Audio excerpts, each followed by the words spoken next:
Hello everyone, welcome. Today we are back in Enthusia Professional Racing, the Gran Turismo clone created by Konami. Really underrated, love this game. A lot of fun. We're driving the Honda Beat. Welcome Shadow Clone, good to see you. I was in the middle of watching an ASMR, not ASMR, go to a found account and melt my soul. I know that feeling. It's interesting though, you usually like, for certain genres of entertainment, be it music or movies, what have you, there's always gonna be that like that one exception that like you really like enjoy the content even if you don't necessarily enjoy the genre. And it is the same. It's the same with ASMR as well. I can definitely empathize with that. Yeah. Alright, there we go. Gotta set it a little bit more towards acceleration. Let's look at the car. Nice and tuned up for tight technical circuits. And let's give it a bit more of a limited differential so that we don't have a one tire fire if we break traction. There we go, that should do us much better. Alright, let's join our first race with the Honda Beat. The Honda Beat could almost be thought about as a mini NSX, being powered by a naturally aspirated inline. Interrupted me time, but I don't mind it if you have a setting for your voice. Yeah, exactly. Exactly. Satisfying voices in general are just very nice. But let's join our first race here. If you're not familiar with this game, Shadow Clone, so basically the races are randomly generated based on the vehicle you have, and it has an odds system. The harder the race, the higher the odds, and the slower your vehicle is compared to the rest of the vehicles, the closer it starts towards the front. So right now you can see I am driving one of the slowest cars in the field, and I'm gonna try to win a race, or at least do well enough to be competitive. Victoria Road is a very long circuit, and two, it is a circuit with a lot of long straights and high acceleration zones. So it is more so designed for more powerful vehicles. It's a bit more difficult to defend here. Is it Victoria? All I know is Victoria's Secret. No, I think it's Victoria Road. It's basically a fictional street circuit set right in London. You can see a lot of the London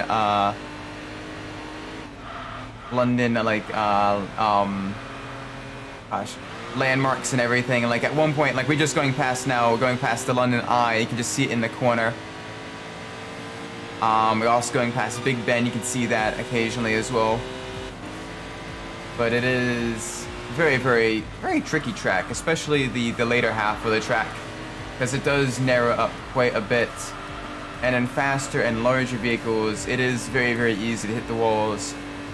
And you don't want to hit the walls in this game. You want to avoid any contact you have with any barriers or any other vehicles.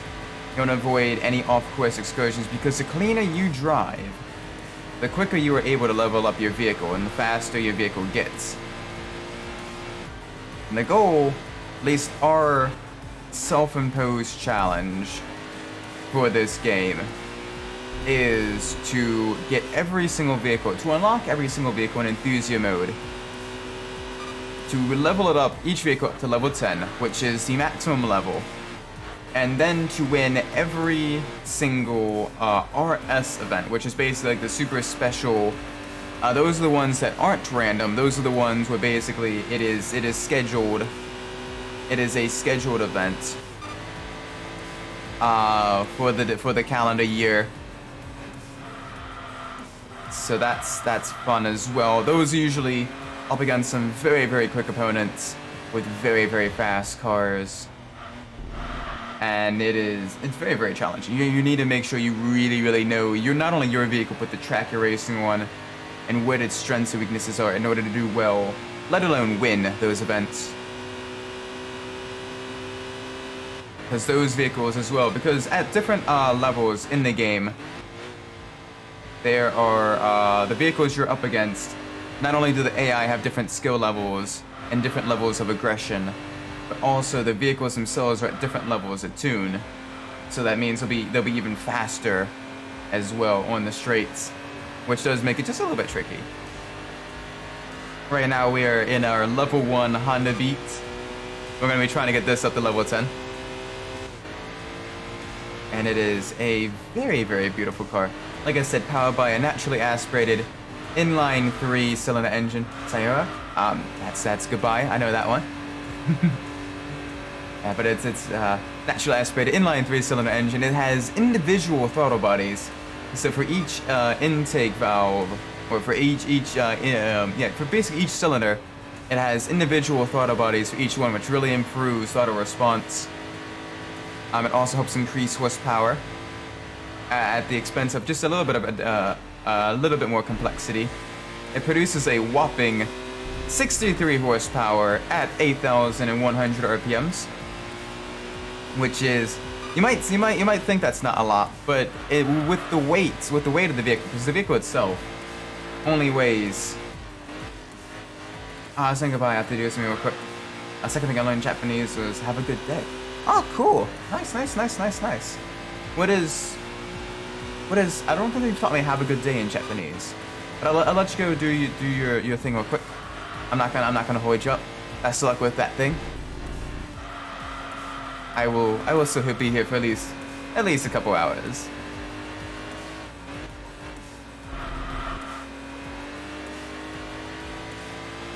Yeah, the Honda Beat.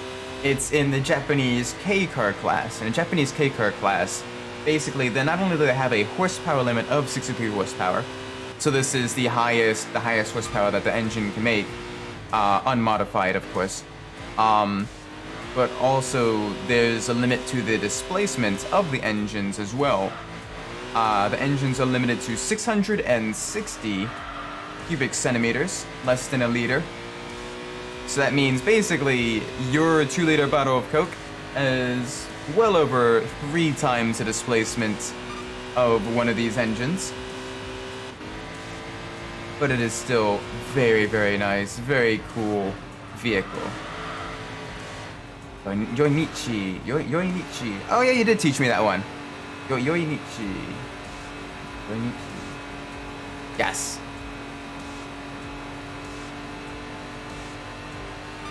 Oh, okay, cool. Nice. You did it very, very quick. Very cool.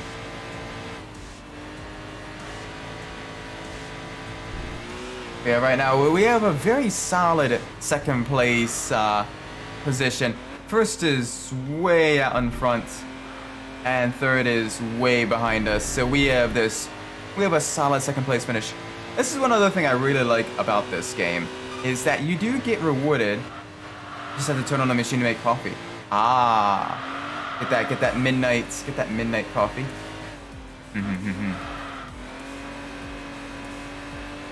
But this game, it's really cool because you get rewarded even if you don't win outright. You can still get ranking points, and you can still potentially win other rivals' vehicles. Granted, all the vehicles that we were up against here, we have won. It's 8:08 where I'm at. Oh, nice. Yeah, it's 1 hour. I'm 1 hour ahead of you, so it's 9:08 here. East Coast gang. But yeah, this is very, very nice. This should be enough to level up our Honda Beat. This should probably be enough for at least a weight reduction upgrade, which will make it a little bit lighter. The car already is incredibly lightweight, so a weight reduction upgrade won't really improve it too much. But the tire upgrade will increase the grippiness. I told you that. And the tire upgrade will increase the grippiness of the tires, which will allow it to take corners just a little bit faster. And while our ranking did decrease just a little bit, we're still within 50. As long as we stay within 50, we are good. I do want to stay within the top 50. Alright, next thing. We have the Thanksgiving race. And what are the odds here? 18.3. Yeah, that ain't gonna work. So what I'm gonna do, because this is a free week, and we'll get to the free weeks and all that stuff in a bit. Free weeks are basically, so with the ranking, how the ranking is calculated, it is your best 9 races of the past 12 weeks.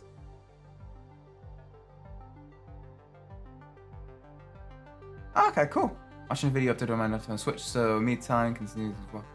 Okay, cool. Nice. But yeah, the ranking is basically it's the best 9 races of the past 12 weeks. So you can do, if a week that you didn't get a whole lot of points is going to go by, you can do another race that won't get you a whole bunch of points, a whole bunch of ranking points, to potentially win a vehicle or get a rest to recover your hit points and all that stuff, or to change your car. So we do have 2 vehicles that we haven't won. We have the Subaru Young SS, basically known to the Japanese as the Lady Beagle. How do you say touch grass in Japanese? Kusani Fureru is, I believe, roughly how you pronounce it. Kusani Fureru. Yeah. Lady, Beetle, like the bug, Lady Beetle, because it shared a lot of design characteristics with the Volkswagen Beetle. So people just, the Japanese were basically started referring to the Volkswagen Beetle as the Beetle, and the Subaru 360 or the Subaru Young SS as the Lady Beetle or the Ladybug, because it was a little bit smaller.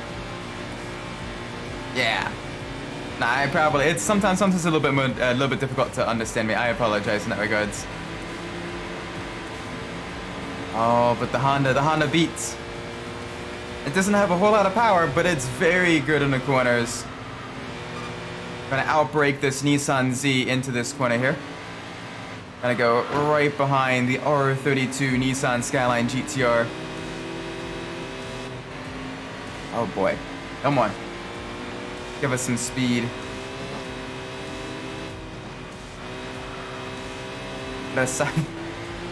No, I am not gonna shut up. I enjoy talking about cars.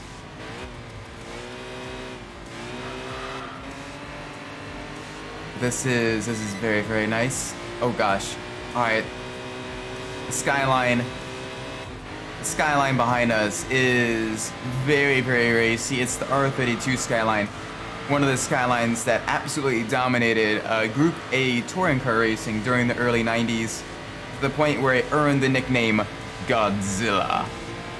And it was very, very fast. It's got 4-wheel drive. It's got a turbocharged inline 6-cylinder engine, making 280 horsepower, and it is very, very quick. Do I know what Yokai Watch is? I am vaguely familiar with the game, but I have not played it. I have seen a few other people play it though. Seems kind of spooky,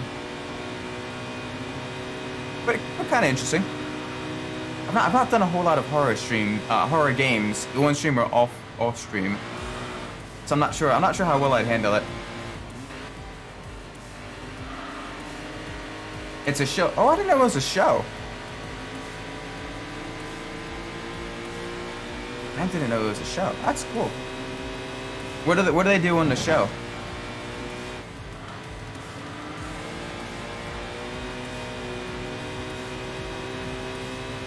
Alright, we gotta hold off for just a couple more corners. Gotta defend for the lead against vehicles that have what, 4-5 times my horsepower. That was on Netflix for a while. It's also had a movie about who created the watch, basically the story of the yokai. Oh, cool. Very, very cool.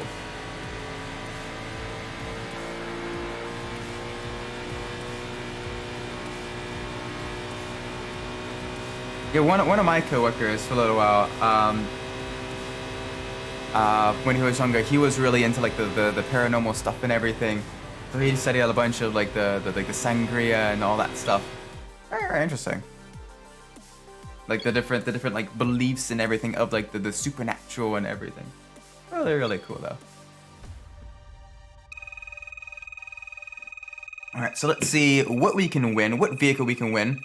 We got a 33% chance of winning the Subaru Young, a 33% chance in the for the Skyline GTR, and a 33% chance of not winning anything at all. Let's see. Let's hope we can win a vehicle. Do aliens exist in Area 28? I'm not sure. Probably. I'm not sure. Like I said, I do work in aerospace, but not like the super top secret stuff. But I do work in aerospace. But I'm not sure if aliens exist or not. It'd be cool if they did. It'd be cool if we can establish, you know, interplanetary communication with the greater galaxy, if there is a greater galactic community. But if not, it'd still be cool kind of being the only ones out there, kind of vast unexplored areas, be able to settle other planets without, you know, any issues. Cool to it'd be cool to colonize Mars. I'd love to see that happen in my lifetime.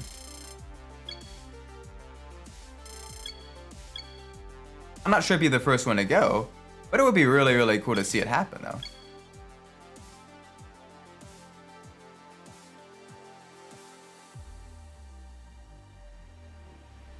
Blink twice if you're under a contract or you disappear if you say, if you know, all I have to do is blink twice and I get the message.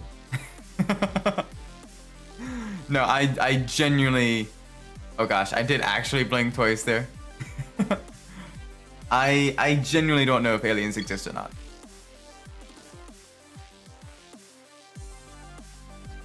I am not nearly that high up with regards to the ladder in terms of stuff I work on. Alright, what are we up against? Ooh. Against the Lotus Esprit. Ooh, we can potentially...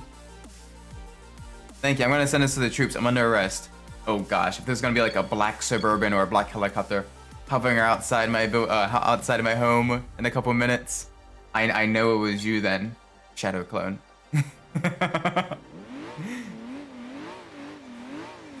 Alright, 2 mid-engine sports cars in the wet on the Mediterranean coast on a very damp, very slick street circuit.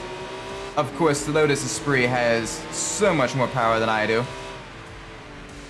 But we may have a chance to potentially fight back against it. I know the AI aren't all that quick through the chicane here. They usually slow down just a little bit.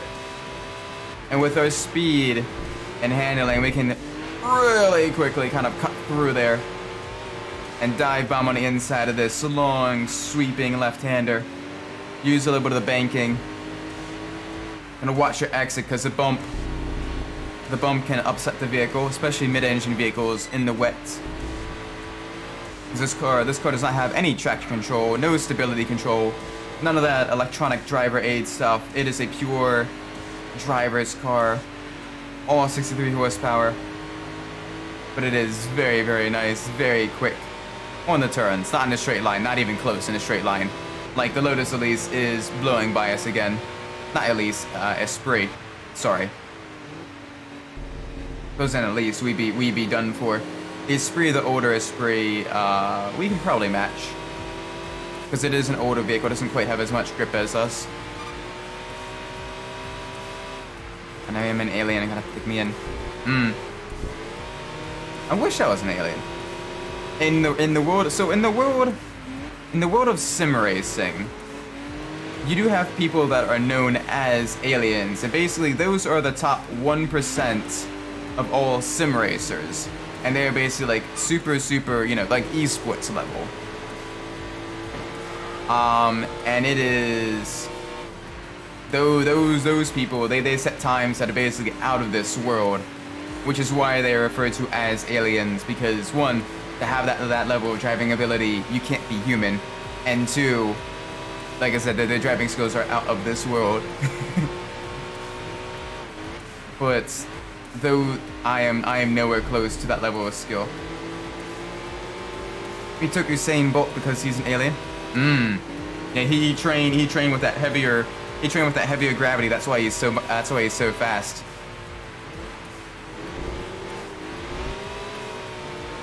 That's why he is so fast. 'Cause he trained with the heavier gravity. Come on. Gotta cut to the inside. Jeez, this is a tough battle with the Esprit through the twisty bits. Alright, back now on the inside. Come on, gonna lean on him just a little bit. So I can get ahead. I want to try to build a gap a little bit. But this main straight, and then the straight after the sharp left-hander are the two straights where he really gains a lot of time on us.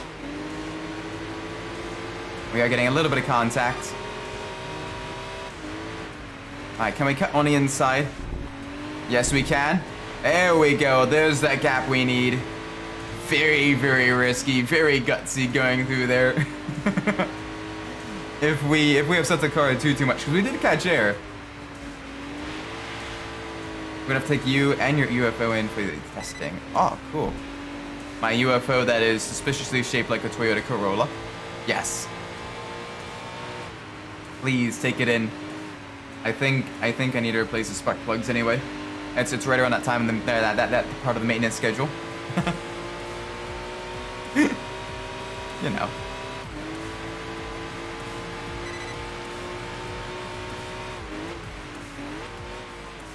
Alright, nice and easy through here. Gotta keep the speed. There we go. Very nice. We have the Esprit behind us. Gonna upgrade with rockets and gunpowder in case you attempt something. Ah.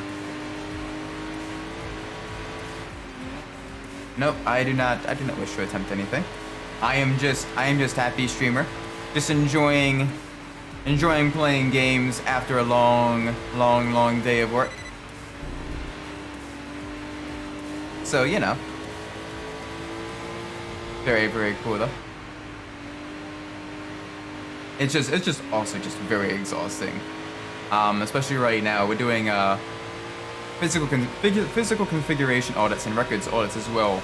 So basically, just doing a dummy check to make sure that the revision that we have built all of the components to the aircraft and support equipment are the same revisions that the CAD drawings are at, and make sure nothing is out of date before we send it off to the customer. Ooh, got on the two wheels there just a bit.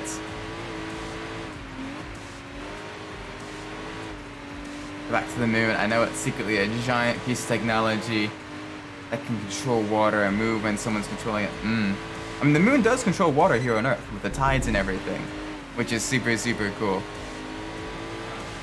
But the moon's just a giant rock that some people believe was potentially once part of the Earth multiple millions of years ago before like an asteroid hit us or something, and it broke off. Either or, it is still a really cool satellite to the Earth. Be cool for humans to visit it again.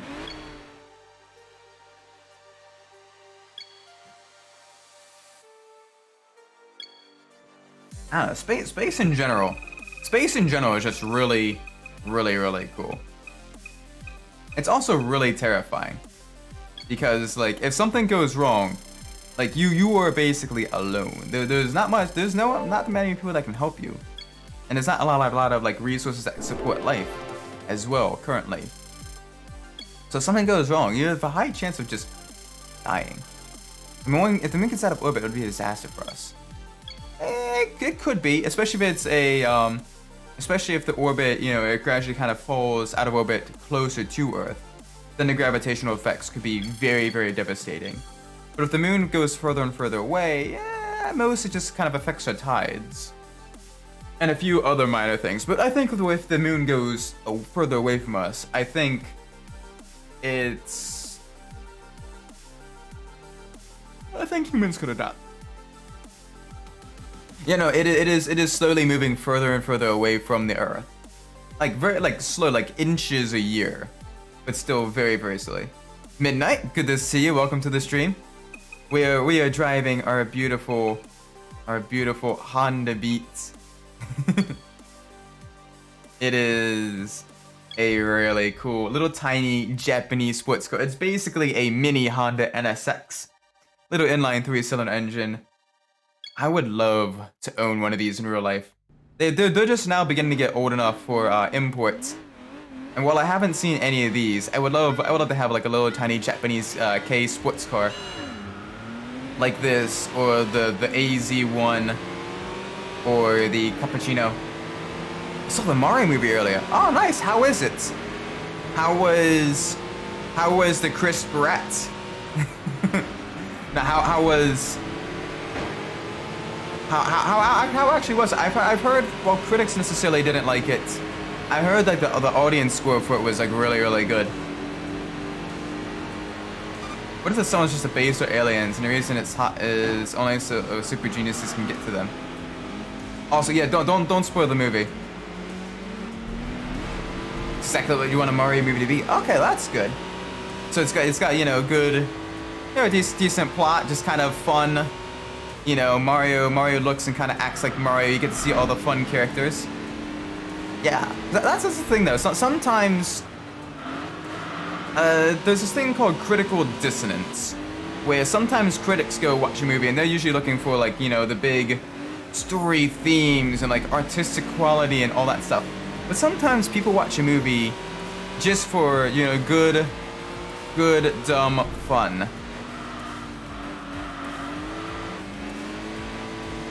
How do you say I'm sleepy in Japanese? Oh gosh. Waru can I? Oh gosh, what's sleepy? I know it has like waru can I is like I'm, or something similar to that. But sleepy. Plots as thin as paper Mario. Close enough. Giri waru can I? What's on me?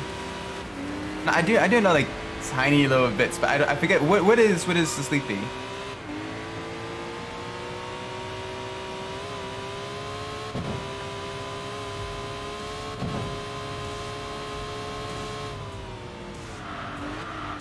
Oh gosh. Alright, we cut the course just a little bit. We're gonna have to go just a bit faster to kind of push. We want to at least get fourth. If we don't get fourth, we don't get any points. But if we can get fourth, we can get some really good points. Right now, where we're trying to fight against vehicles that have way more power than we have. And my French just like, how did that go? By the way, did you study for it? Did you do well? Did you know all the answers? The language classes when I was in high school and college were always really difficult for me. Learning languages is always just very challenging for me. I think it went pretty well. Nice. Good.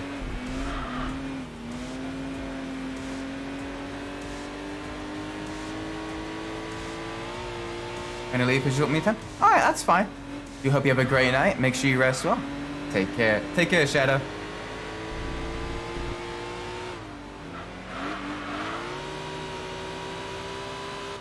Come on, we're catching up. Unfortunately, also, Pacific Gateway is indeed a power quest. By the way, you did good in the Japanese test. Nice, good to hear. Taking chemistry next year, not excited at all. Chemistry, Chemistry can be very tricky, especially with the lab, because there is a lot of delicate equipment. But I think if you go into it with an open mind, chemistry can be really cool. The big thing is just memorizing what type of reactions are there, roughly what happens during those reactions, and then it's just basic math. Because here's the thing, got an F plus mini record. Oh gosh, that's horrible. But no, with chemistry, here's the thing. All right. The law, matter cannot be created or destroyed, and elements are the base building blocks of matter. So, for example, if a bunch of carbon and hydrogen and oxygen atoms go in to a reaction, the same number of carbon, hydrogen, and oxygen atoms must come out of a reaction. They're just fused in different ways. But it is really cool. Japanese teacher fails me because he just hates me. Oh, that's not good. Having a teacher that doesn't like you is very, very much not fun. And I'm good in Japanese. What do you think about the Grizzlies score I told you about earlier? That was really, really cool. They basically nearly doubled the points, the final score of the team they're up against. Like that is a huge deficit or huge advantage, depending on which way you look at it. It makes me wonder kind of what happened during that game. Like, was there a lot of issues, you know, with the opposing team? A lot of injuries. Was a couple players like super sick, maybe, or were the Grizzlies just like an absolute machine and just focused, and like a massive machine of focus, commitment, and sheer will? This could be either way, or a mixture of both. Now, I do hope, Shadow, you're able to find a good, if you haven't already, I do hope you're able to find a good, very good Japanese teacher. I know learning languages is very tricky, even if you do have a good teacher.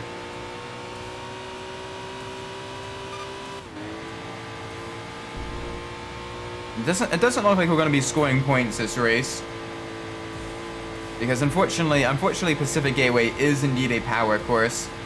I should have remembered that. Oh gosh, minor collision with the wall as well. I already found it's called learning by myself. Ah.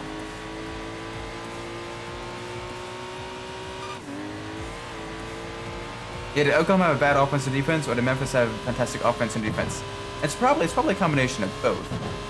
Also, yeah, learning by yourself is also really a good way to learn as well, because you really need to like make sure you kind of know like the core concepts and everything, and you can kind of learn at your own pace.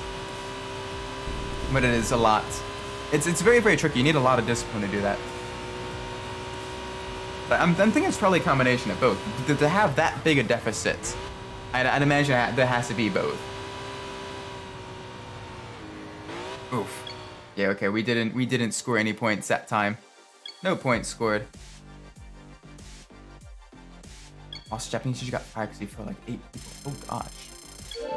Jeez, that's brutal. Yeah, I know in college, like, especially like the engineering classes and everything, there is quite a bit of like dropouts and everything like that, and like failures and stuff. That's the nature of college, especially engineering. But you just gotta buckle down and push through it. What my question? How I felt? Oh, how they react. It's good news, bad news. Either way, now you know, which is in that regards, that's still good. How'd it go? Oh gosh, 32.5. Even though we technically have gotten at least a 70.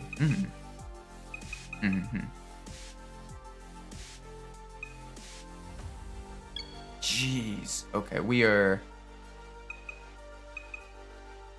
we need to get some more points. We can also potentially win this Sprite Mark 1, which I kind of want. Just said she wasn't ready for a relationship right now, honestly. That definitely makes sense. You know, so some people want to wait until much later in life to begin dating and stuff. Some people just, you know, even later in life don't necessarily have the maturity, or they at least have the self-awareness to recognize they don't necessarily have the maturity to be in a committed relationship. So it is. I can definitely understand that. Still, at least you got let down. You got let down easily as well. So that's perfectly fine. You know, you shoot your shot. If they say no, you respectfully back off. It's all good. Nothing lost. Nothing. You know. Now you gain some knowledge. Now you can move on. Why do you think us having me time? I'm not sure. I know, especially like with work and school and stuff like that, sometimes you just need a break from people. Oh gosh. My friends are, yeah, it's sometimes as well. Sometimes with the crazy nature of the world and everything. Sometimes you So sometimes it is better to have a good friend rather to have a significant other. And then sometimes a significant other can be both a very good friend and also a good relationship partner as well. And those are the ones you marry, you know.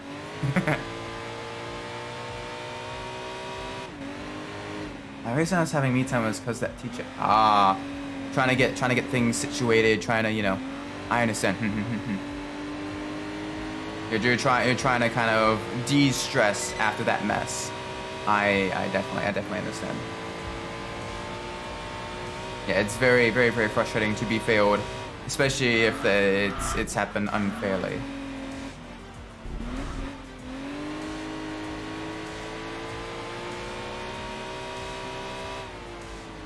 Enough of me. I want to know something about you. I would like to know my targets. Alright. Most of Black Flag seems to get some PC now. Nice. Gotta try out some of the mods for that as well. I know the Pepega mod just released for Need for Speed Pro Street, and I've heard it's actually really good. If still kind of a shitpost in mod form. So about me. I'm an aerospace engineer. You know, semi-fresh out of college. I've been out of college for a couple years now. Kind of mid-20s. I love cars, as you can see with most of the streams this week, and in general being racing. Ah, cool, nice.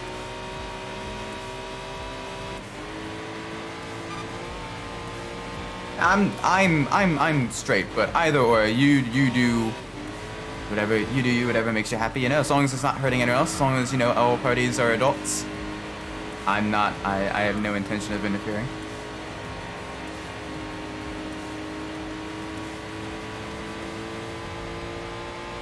Oh boy, we're in a very tough battle with this MR2 though. Easy around here. There we go, very nice.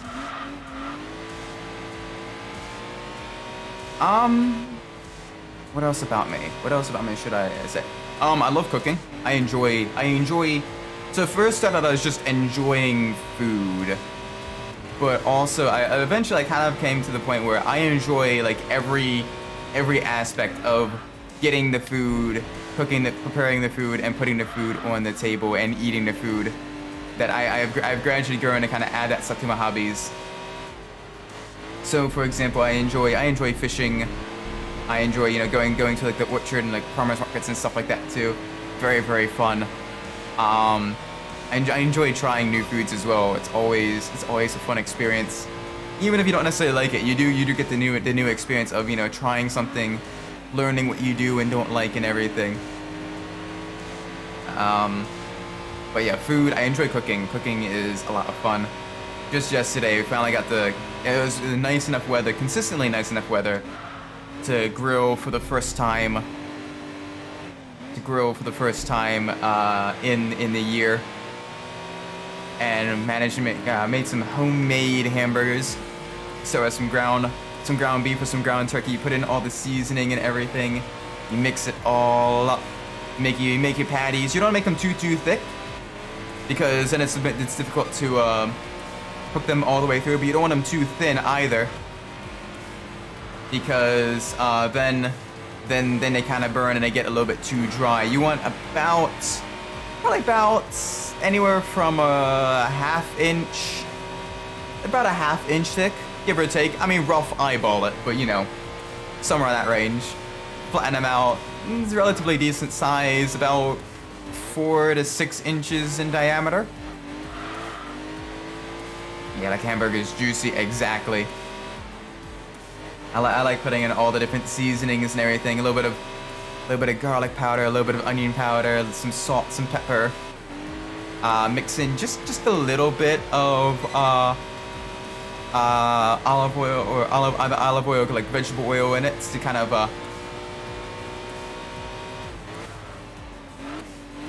all that stuff. It is just very enjoyable. What is an intro of the game I never skip? Ooh, okay. For me, the game intros I never skip. One, because the music is an absolute banger, but two, because the visuals are absolutely gorgeous. Is the intros to the Tokyo Extreme Racer games, specifically the Tokyo Extreme Racer Drift sub-series, as well as one of those games that was released in Europe as Kaido Racer. Wasn't released in the States, but it's released in Europe as Kaido Racer. It's basically a total of 3 games, and the intros to those games are absolutely beautiful and absolutely awesome. It really kind of captures the vibe of like the Japanese street racing scene. 6-inch, I like a 6-inch hot dog. I think the actual name is the Beanie Weenie. Ooh, hot dogs are good too, especially on the grill where you put, you know, your diced up jalapenos, your diced up onions, and all that stuff on it. All the toppings along inside of the dog as well. Very, very good. Very, very nice. Need for Speed Underground would be a pick 100%. Need for Speed Underground is also has a great intro. Kind of seeing the Mitsubishi Eclipse gradually get upgraded throughout the race. Very, very cool. Deepest, darkest secret. Okay. I've thought of one. I'm not sure if this is the deepest, darkest, but it's definitely a deep and dark one. For me, one of my biggest fears, despite living in a state where it is very, very wet and there's a lot of water and a lot of all that stuff, I'm genuinely terrified of drowning. Like 100%. Like most other forms, this may sound like super morbid, but like most other forms of like passing away, I'm kind of like, okay, yeah, that's be painful, but you know, if it happens, it happens. But drowning is the one that, like, even just thinking about it kind of gives me the heebie-jeebies. I don't like that. Or any form of like death by asphyxiation, like choking as well. I always make sure like I chew my food like super well, because that terrifies me too. Just not being able to breathe. What about you? What are some deep dive secrets for you? I really don't like the cutscenes in Music Underground 2. I mean, I kind of agree with you on that one. I enjoyed the cutscenes of Underground 1 a lot more, because it seemed a lot more like within the world itself. Whereas Underground 2 seems more so, it's such an art style shift compared to like the racing and everything, that it's just really, it's just very, I don't know, it's a little bit jarring the first couple of times you play it. Like, I've gotten used to it now, and it doesn't necessarily bother me as much. But I'd rather have like the animated cutscenes of Need for Speed Underground 1 or the live action cutscenes of Most Wanted. The comic book style cutscenes I didn't necessarily like as much. So I do agree with you on that one. The driving though, I think the physics for the Need for Speed games, I think Underground 2 definitely had the best physics though. At the very least, it's a game I had the most fun just driving in. Like Carbon, Most Wanted. Yeah, the comic book cutscenes don't necessarily work that well, especially because the characters don't necessarily emote as much as like actual comic book characters would. So sometimes it's a little bit more difficult to kind of like read emotions and everything. And it's just a little bit awkward. That being said, a game that does comic book cutscenes really, really good is the first 2 Max Payne games. Those are very, very nice. It kind of adds to that like noir aesthetic and everything, which is really, really cool. Wasn't potty trained until you're 12. I was on the one side of things, so I got in the middle. Asked the biscuits. Well, at least you learn, you know. It may take a little while, but you know, you get there.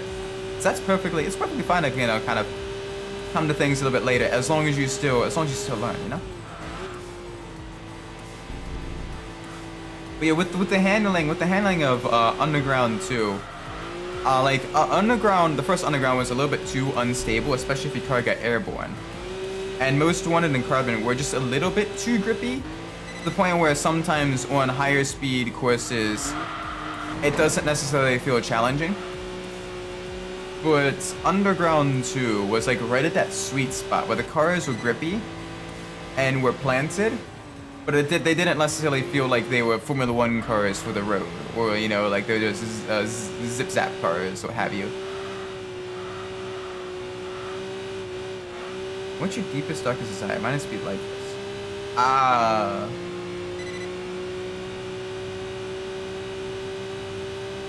That is dark. For what it's worth, I do hope that you do not become lifeless anytime soon.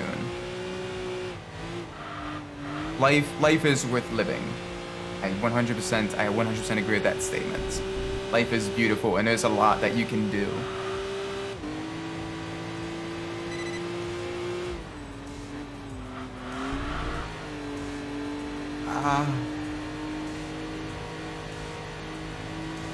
Well, I hope you don't.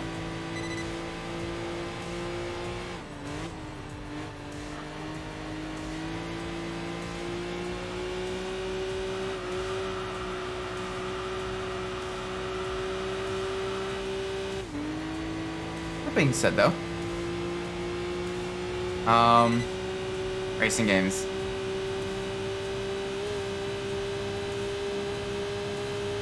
Happens different handling for different car types is a good idea, but it was a little bit too exaggerated.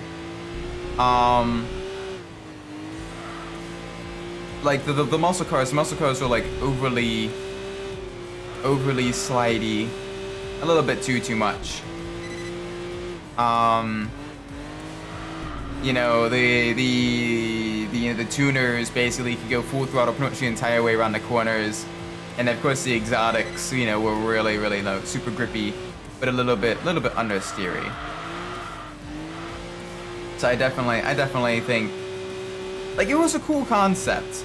But yeah, if they turn it back a little bit. Plus also, the more modern muscle cars in Tier 3 was super overpowered. To the point where the Corvette and the Viper basically kind of broke the game.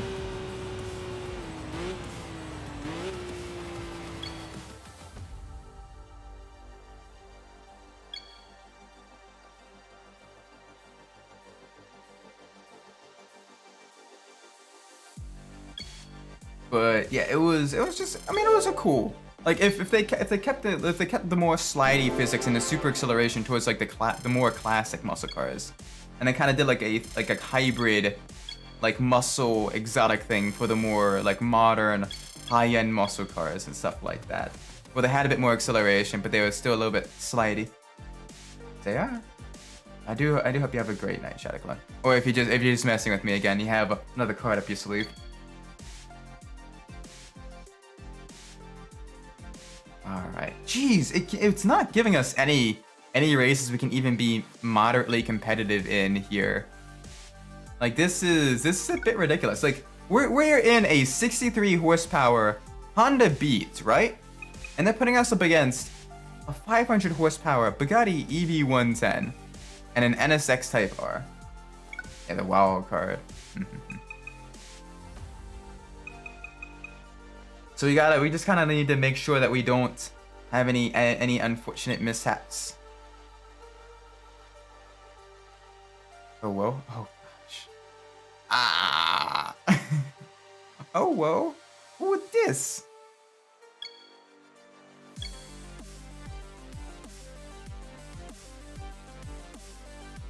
Left off of my cannon.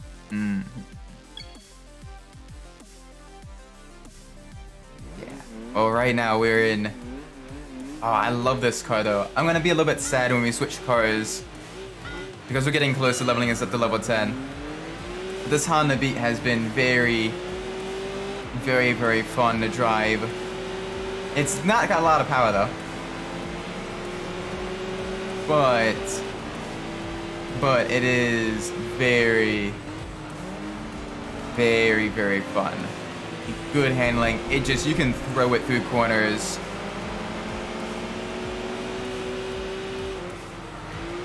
Downside though is we are really struggling on the straightaways against vehicles that are a lot more powerful than us. We really gotta push hard. Alright, let's see if we can't sneak through.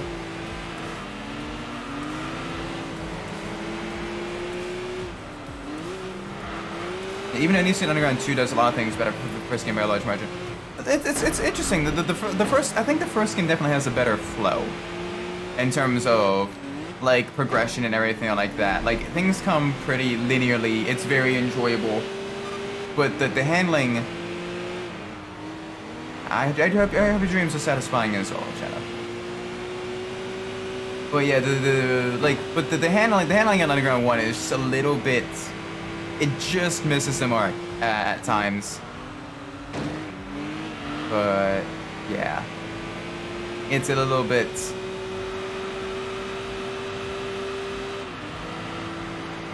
It is, but it's still a lot of fun though. Plus, also, with it being closed course racing, one of the last closed course Need for Speed games in at least a long time before like Pro Street again.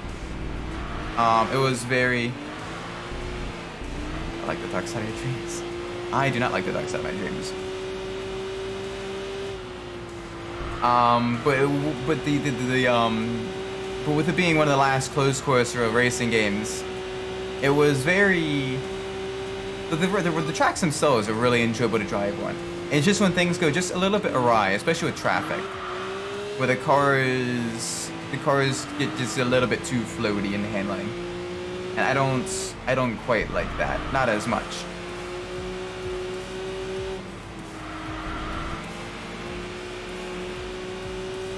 But yeah, all right, nice and easy through the sweeper.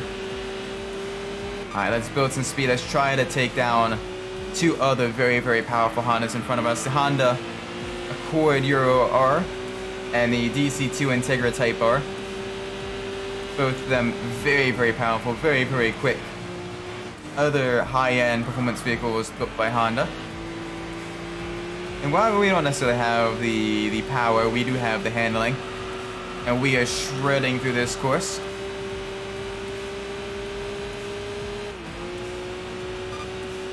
Right, big push, big push.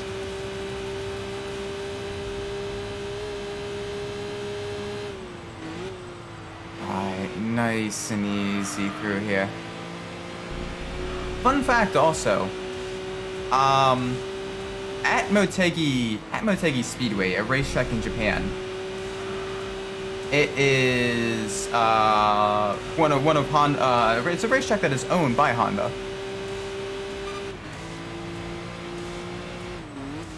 But actually, there was the largest gathering of Honda vehicles actually took place at the Motegi Speedway, and it was a parade only of Honda Beats.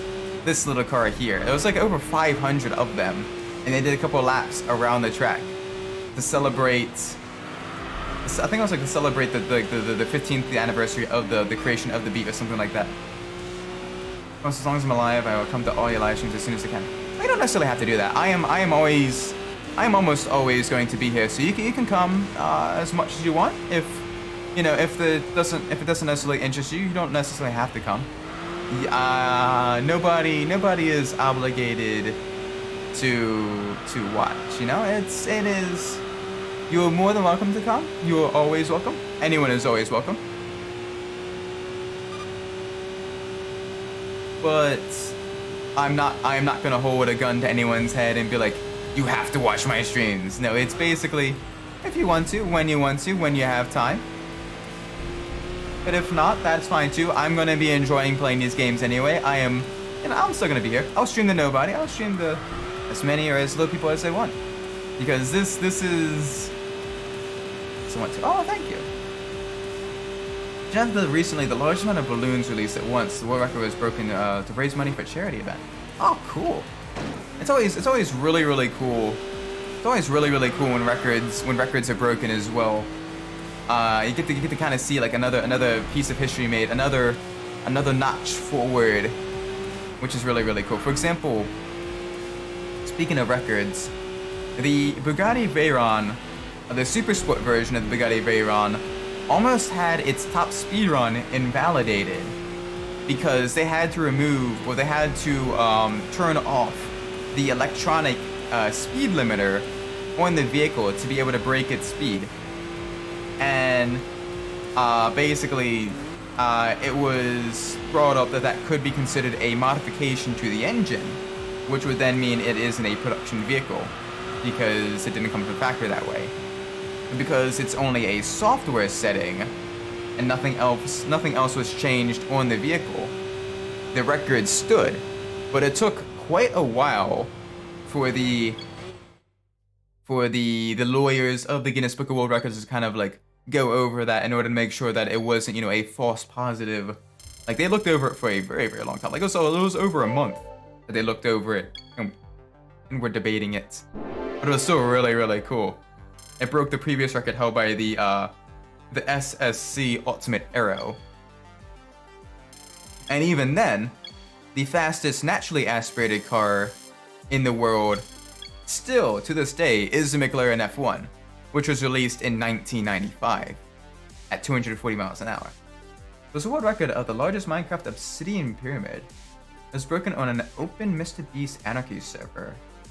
Only then you have to abide by, the only rule you have to abide by in the Anarchy server is no cussing in chat. So even with Anarchy, they were able to build a massive pyramid built of obsidian. That is cool.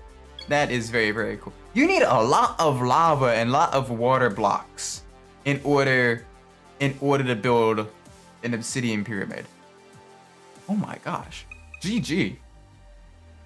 Like cobblestone, you can make infinite amounts of cobblestone with just one thing of lava and one thing of water. But like having that much obsidian, either mining it or creating it with that many buckets of lava and water. Oh my gosh, that's gonna be difficult. That's gotta be very, very, very challenging. GG to them. And the only rule is no cussing in chat. All right, that is also pretty funny as well. Also, we do not have any good races for us right now. Ooh, we got a few semi-difficult races here though. We can potentially win a Lotus Esprit. And our vehicle. Oh, never mind. Our vehicle is level 10. We can change our car. So let's get a screenshot of this so I can post it on the socials. And keep it for memories as well. Another vehicle that has been gotten to level 10. One of the admins put a bedrock block onto the top, so it's so big it'll crash a game. Also, if you want to learn more about the stuff that happened, I recommend the Fit MC video. I'll have to check that out. That is really cool. Because records in general, granted, this may be the numbers and statistics nerd in me, because I am behind the screen. I am a big nerd. Numbers, cars, mechanics, and everything. It's why I became an engineer. But I love learning all like the trivia and stuff like that as well. Very, very, very fun. All right. So now we have. I'm a big nerd. He is. All right. Let's see. Let's display capture. Because right now we have two choices of vehicles here. We either have the TVR Tamara or the Dodge Viper, both of them being very, very terrifying to drive. All right, let's see. So basically, we're gonna do a random number generator. If it's 1, it's gonna be the TVR. If it's 2, it is going to be the Viper, and it is going to be 2. So that is the Viper. Yes, the beautiful, beautiful Viper. We have 3 choices. We either have the Viper Red, the Viper Race Yellow, or the Deep Sapphire Blue. Greetings, Sprocket. Good to see you here. We're just about to start driving our Viper. V10, massive amounts of power, absolutely terrifying. This car is scary. Yeah, the original Vipers didn't have air conditioning. They didn't have any like electronic control system, any electronic driver aids either. Like, it was very, very, very, very scary. Oh wait, we want this. This is camber.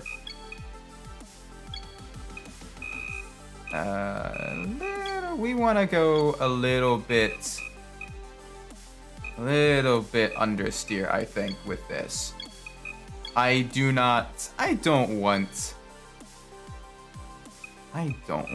the Viper. They're basically. I'm gonna increase the gear ratio as well, so we get a little bit less torque craziness. And we're gonna dial back the diff just a little bit. There we go. Super bare bones. They were absolutely gorgeous though, the first generation Vipers. They looked super cool, especially with the target top. Oh my gosh, very nice.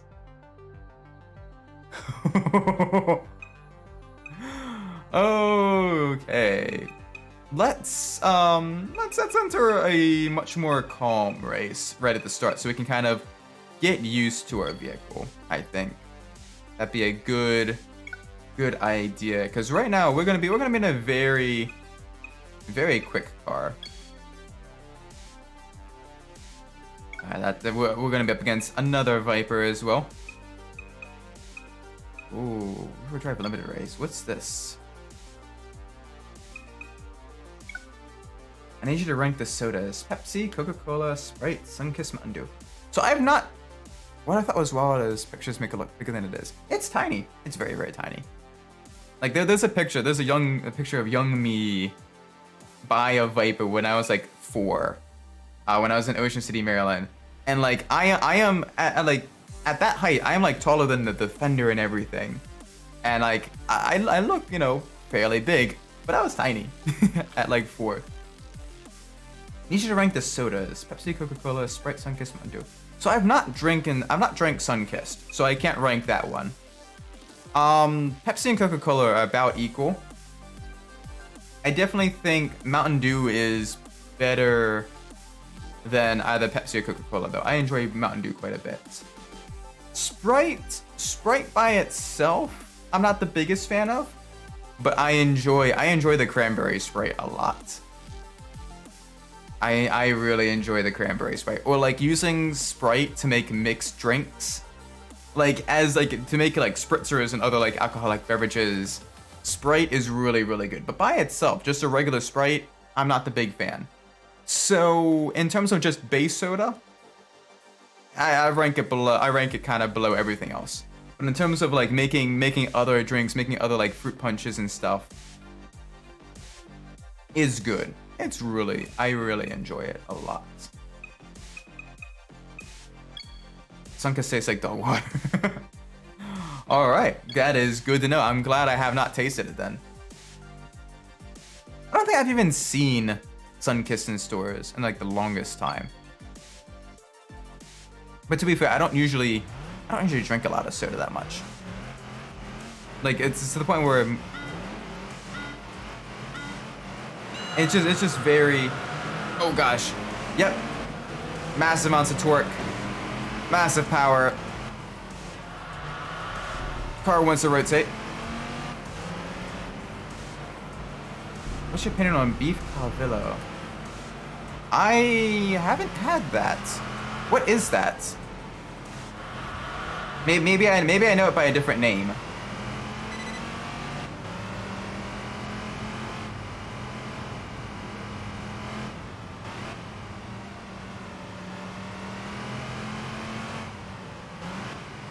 But yeah, at least under that name, I don't recognize that. So I don't know.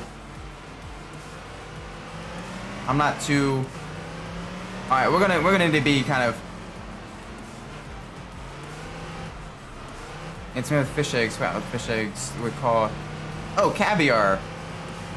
Yeah, caviar. Caviar is interesting. I'm not the biggest fan of caviar, but I've had it before. It's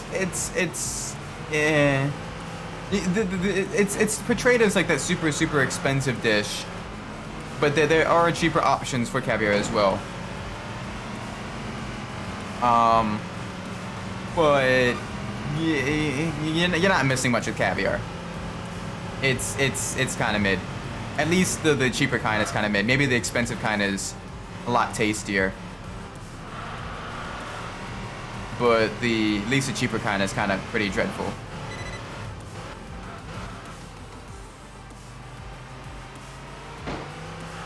Oh gosh, please don't spin. Okay, this Viper. It's a whole steak with fish eggs. It's $100. Yeah, no thanks. I would definitely pass on that. I enjoy. I just enjoy a nice simple steak on the grill with, you know, when you have the good marbling on the steak. You cook it whole if it has the good marbling. Or if you're going for like a different type of steak that doesn't necessarily have marbling, has more of the fat on the side. For that, then you kind of cut up into smaller bits and you make kebabs out of it. You make sure you marinate that one for much longer so it becomes more tender. Or you marinate it for super long, like a really long time, like 48 hours in the fridge. If it doesn't have like the marbling, and you cut it up into like strips, and you make steak tacos out of that. That's really good as well. I was lucky you found it cheap. How was it? I'd imagine it probably wasn't too good. Like I said, I'm not the biggest fan of caviar. But I mean, I know some people like it quite a bit. But it's a little bit. It's mid. Okay, yeah, I'm glad. I'm glad you managed to get it cheap then when you didn't spend, you know, $100 on it.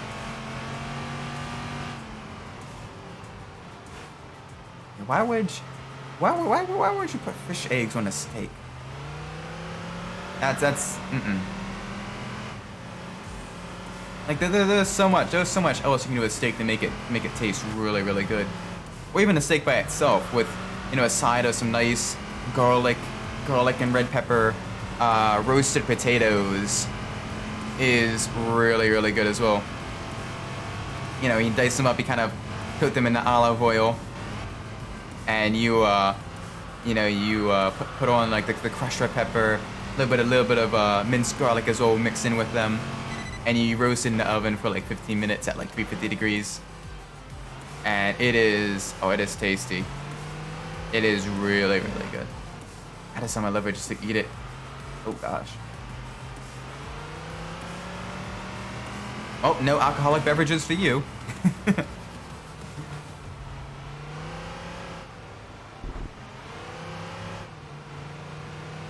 Oh, I gotta be very careful with the Viper. Gotta be very careful with the Viper. The Viper is like snap oversteer essential as well. If I get a little bit too aggressive on the throttle, I gotta be very cautious, very slow, very methodical, and just hope I don't spin. Like even the game, you see there, even the game can't control the Viper. Oh man. Oh, but we managed to get through it. We managed to get through it. There we go. We leveled up the car as well. So I went to the closest KFC I found. Same way that I had. It was good. Ah. Yeah. I went to KFC for the first time in like the longest time. To get the double downs, the spicy double downs, and It's basically, if you're not familiar with the double downs, it's a fried chicken breast, cheese, sauce, and bacon in the middle, and another fried chicken breast, and that is the sandwich. And on one hand, it is delicious. On the other hand, it'll probably kill you if you eat too many of them. You gotta have got those chicken wings, chicken legs, extra crispy. Yes. Well, I've gotten to the point where I enjoy frying my own chicken now as well. Because what I do with the flour and everything is I mix in some Old Bay seasoning when I fry up some wings and fry up some chicken, and it is good. Granted, I'm a Marylander, so we are practically like addicted to Old Bay down here, up here, either or. But it is good. You mix it in with the flour, you coat it up and everything. And then you fry in the oil at I think it's like 370 degrees, somewhere around that range. and it's good. Double down is great and probably deadly. It is very deadly, but very delicious. But it's probably a once a year type of treat because oh my gosh. But it was really good though. Basically, to celebrate the end of one of the projects, myself and a couple of coworkers went out to KFC for lunch because it was right when they were bringing them back, and we all got double downs and some drinks and everything, and it was really good. It was nice. It's good to have good camaraderie with your coworkers, you know, because they are what make, because any job you go to, eventually you do get burnt out on. But the coworkers kind of help prevent, good coworkers help prevent that a lot. Like, you don't necessarily need to be, you know, like a social butterfly, but just having other people that you trust and can commiserate with and everything is just really very nice. It makes the job a lot better. I don't believe in a high. Well, I mean, that's the thing though with. You can't force people to believe or force people to not believe. As that's one of the things that you can't control for people is what they do and do not believe. You can control, with force you control a lot of actions, but you cannot control what goes on in someone's mind. At least not currently. That is one of the cool things of beliefs, is that they are entirely your own choice, your own decision.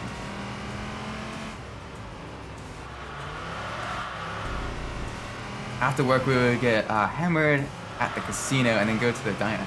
Oh, diner food! Diner food is so good. They wrote some stage stuck in my head. To be fair, there are worse songs that get stuck in your head. But the real Slim Shady, that is a certified classic. That's a good one. Oh my gosh. That reminds me though, back when I was in high school, so it's talking a couple years now. There was a diner when we did indoor track. After the track meets and everything, there was this one diner really close by to the one indoor track we'd always race at. Because it was like one of the only indoor tracks kind of in the region. And the indoor track, it was like 160 meters long. So really short, right? So I ran distance. I did the 1 mile, I did the 2 mile, and I did the DMR, the distance medley relay. And oh my gosh, for the 2 mile, which is 3,200 meters, it was 20 laps around that track. So trying to navigate being lapped by faster people and lapping slower people on that small of a track is very difficult. It definitely messes with your times, but eventually you get really good at the timing and everything. And believe it or not, even though like my speed didn't necessarily get faster, the times would get faster because you just kind of learn roughly where people would be at what time. And so you can kind of know when to speed up, when to slow down, and recover a little bit in order to get past them without you know, going too far, like too much extra distance. Ooh, that was a big slide. But yeah, there was a diner nearby called the Silver Moon Diner. And oh my gosh, for like 20 bucks per person, you could get like a warm, hot soup. Like the chicken soup was really good. A big full-size burger and like a massive plate of fries. And it was so good. Oh my gosh. So that we kind of made it a ritual of going there after particularly difficult meets. And it was very nice. After school, I would usually get the same thing from Subway with extra vegetables. You don't pay for the veggies. Oh, exactly. That's one of the cool things about Subway is you can just pile high with all the toppings, and as long as it tastes good, as long as you enjoy it, it doesn't cost extra, which is nice. Whereas like other restaurants, where you can kind of customize your foods and stuff, like everything costs extra, which is annoying. Uh-oh, he's singing the Rap God song. I'm beginning to feel like a rap god. All my people in the front and the back nod. my favorite Eminem song is "Till I Collapse." That one is really really good. That one I think is still in my workout playlist. I usually switch around a lot of stuff, but it was just really. But it was just very, very. It just, yeah. It's just a song that like really gets you hyped, you know. Really, really cool. Get some beef, some ranch, plain cheese. Oh yeah. Now for me, when I go to Subway, I know some people be like Subway's trash and everything, but my brother in Christ, you made this sandwich. But I would enjoy getting all the spicy stuff on the food. So you know the chipotle sauce, the pepper relish, the jalapenos, the spicy sriracha sauce, you know, all that stuff, along with the, you know, onions, green peppers, lettuce, and all that stuff. On the chicken with the pepper jack cheese on flatbread is my Subway order. But it's always funny when you go there, because you get that and you start out, you know, chicken, pepper jack cheese, toast it, and you gradually get to like the super spicy stuff. And it's always funny watching like the faces when some of the when some of the workers, they're like, oh yeah, I want some pepper relish, and they put like a tiny little spoonful. I'm like, no, more pepper relish. They look up, they like make the eye contact. They're like, are you sure? Yeah. I'm sure. I want pepper relish. Okay, just put some more in there. I want some jalapenos too.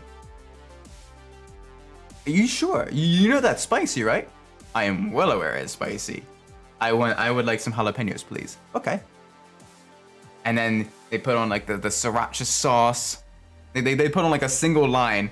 No. More, please. Like a lot, like a good amount more. Like two more kind of like lines. You know this is okay. Yeah, I'll put on some sriracha sauce too.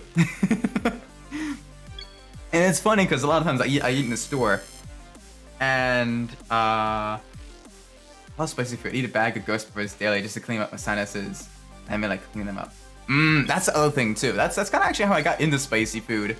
Is like one time I got like a really bad sinus infection, and like the medicine wasn't helping at all.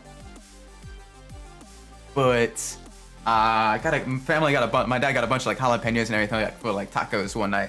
And I just took a couple of them, washed them off, and just kind of was eating them raw. And I'm like, oh, this is actually good. Wait a second, I can breathe. I can fight. And it was just, it kind of started the love of a spicy food. I like enough sauce for the sandwich to be very sloppy. I like just enough where it kind of soaks in a little bit to the lettuce. Not enough where it's like dripping out, but enough where it's like it's you know, it kind of makes it so it's not like a super dry sandwich. Like it kind of soaks into the lettuce. You bite into it, you get a good bit of the meat, good bit of the veggies, good bit of the sauce, a good mix. But it's just so good. I like the taste of the chips. Friend I was with said, no, this is spicy. I was like, I know, leave me alone. It's my purchase. Yeah, no, I love spicy food.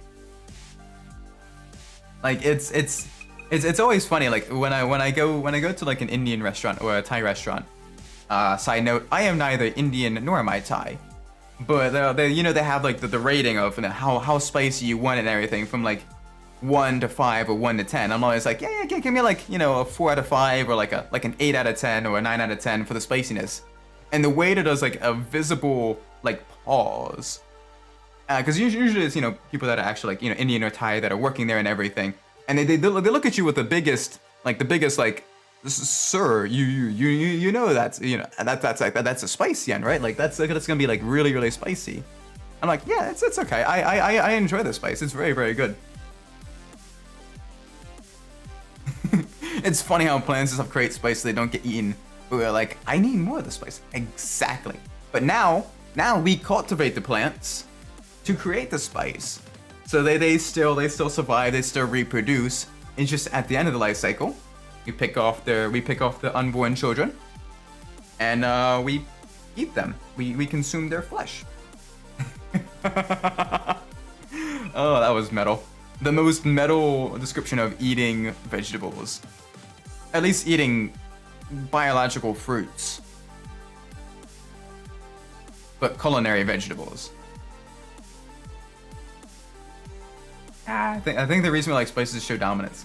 Then also, once you reach a certain point, it's like running, right? Once you reach a certain point of pain, your brain kind of releases endorphins to compensate for that. So instead, so you get the pain, but then you get to enough pain, and your brain is like, okay, you kind of almost Pavlov yourself into enjoying it. It's the same thing with a runner's high as well, where after enough distance of running consistently, in the aerobic range instead of the anaerobic range, your body just gets to a point where it's like, okay, this is fine. Let's just keep going. Yeah, this is no big deal. And at that point, it is absolute bliss. And then you get done, and you're just sitting there, with your cup of water and everything, or your bottle of water at the end of a long run, and you're just sitting there. And even though you have completely destroyed your body, you are probably going to be hurting if you don't stretch soon. You're going to be probably very, very sore the next morning. Your mind is just pumping out endorphins, and you're just like, yeah, everything is okay in the world. It's just very nice. Yeah, that's a pretty cloud. And it's super enjoyable. I love runner's highs. Once you reach a certain point of spice, your nose starts running, and your mouth is basically on fire. You don't feel the pain. Because you're used to it. I don't even drink when I eat my spicy food. Yeah, no, when you get used to the pain, it just becomes just another thing as well. You just yeah, it's very, very, very, very good. Oh gosh, we should probably not go down to first gear for that corner.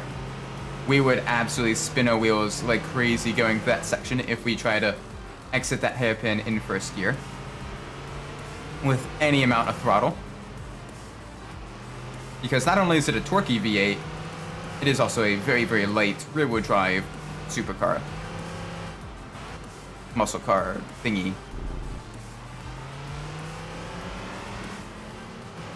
Since I'm used to the pain, I just like the taste of the gust motor chest.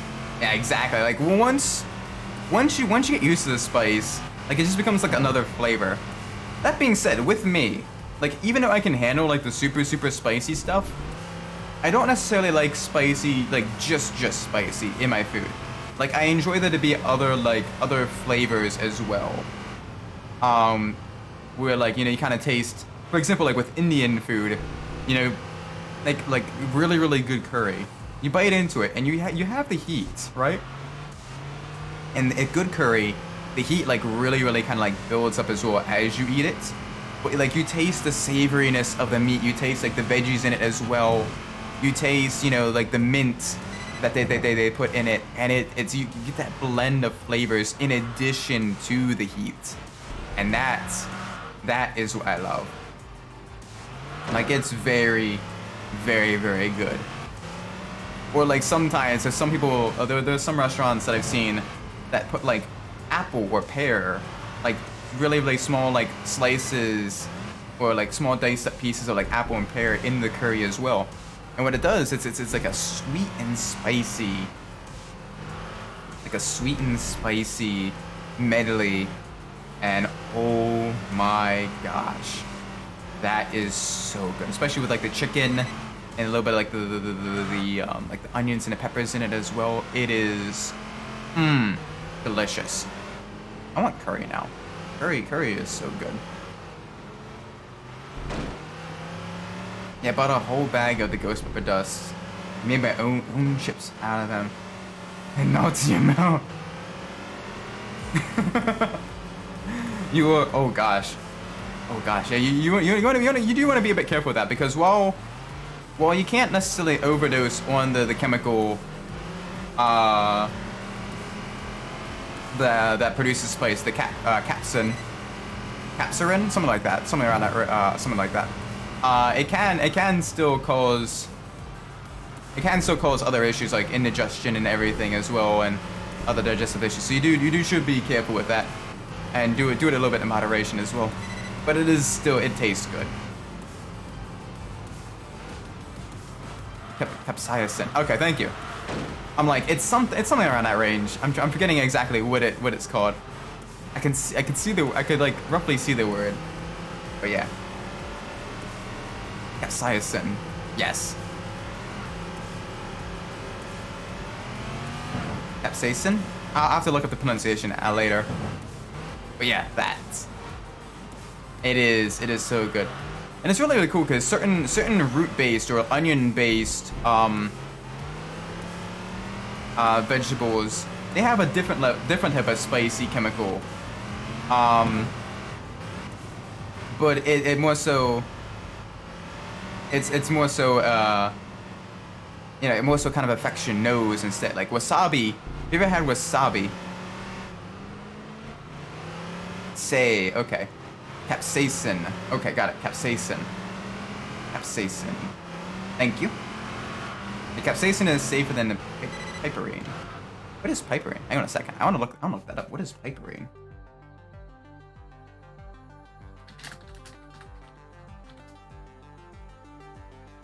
Piperine? Oh, piperine is for black pepper. Okay.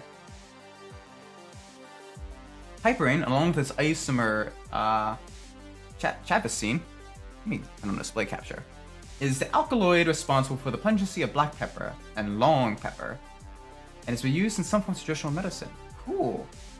Oh, you even have the chemical as well. So this, you have the nitrogen, single bond to carbon, single bond to carbon, single bond to carbon, carbon, carbon, single bond to carbon, double bond to oxygen, carbon, carbon, carbon, carbon, carbon. Basically anything where it doesn't have a different letter, you can assume it's carbon in organic chemistry. And it's making that six-sided shape as well, the hexagon shape for carbon bonds. Very, very cool. Very, very nice.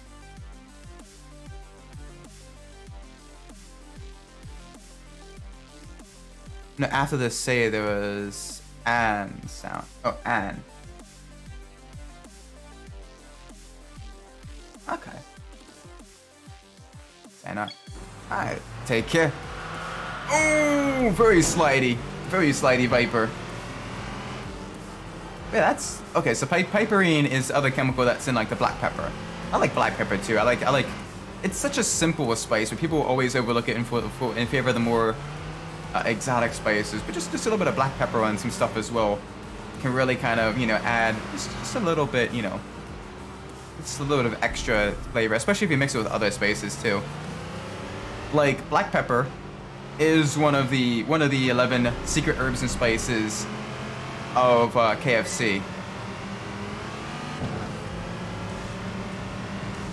Gonna finish the rest of me time. All right, well you have a good me time. I do hope you have a great night.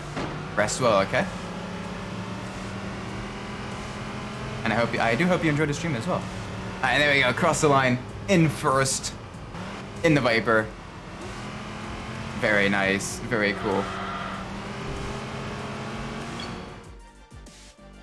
Oh, there we go. Good job with the Viper. The Viper is actually not being... Some good wrestling teaching Japanese. I definitely appreciate that. Be really, really cool to learn. Oh, there goes our ranking though. There goes our ranking. That is perfectly fine.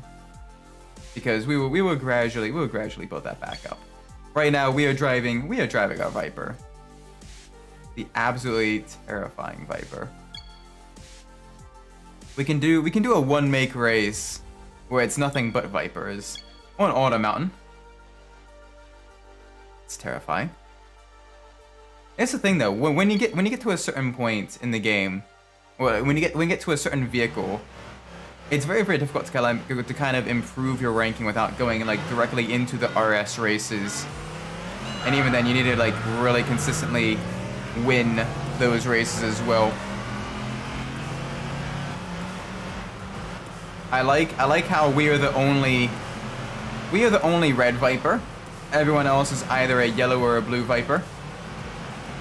We are the only red Viper. Remember, at least in the world of Warhammer 40k, The red ones indeed go faster because the orcs believe they go faster.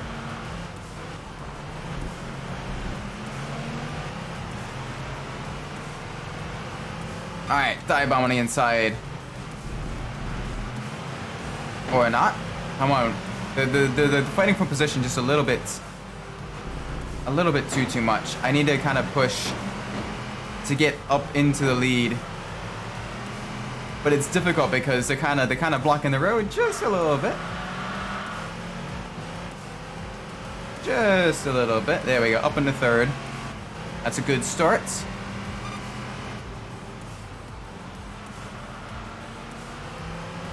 Gotta be very smooth with the brakes in this car as well. The Viper kind of almost wants to go backwards. Just make the last second winning shot in 2K. Very nice. That's awesome. Oh gosh. That's always like the really cool stuff is the last minute victories in any form of sport where it's just, you know, you're down right to the wire and it's basically become sort of a Hail Mary, do or die, this is it type of thing. And it's just super cool seeing those get pulled off. Obviously, a lot of us here are familiar with Ross Chastain's Hail Melon last year at Martinsville, where he needed to finish within a certain position to make the playoffs.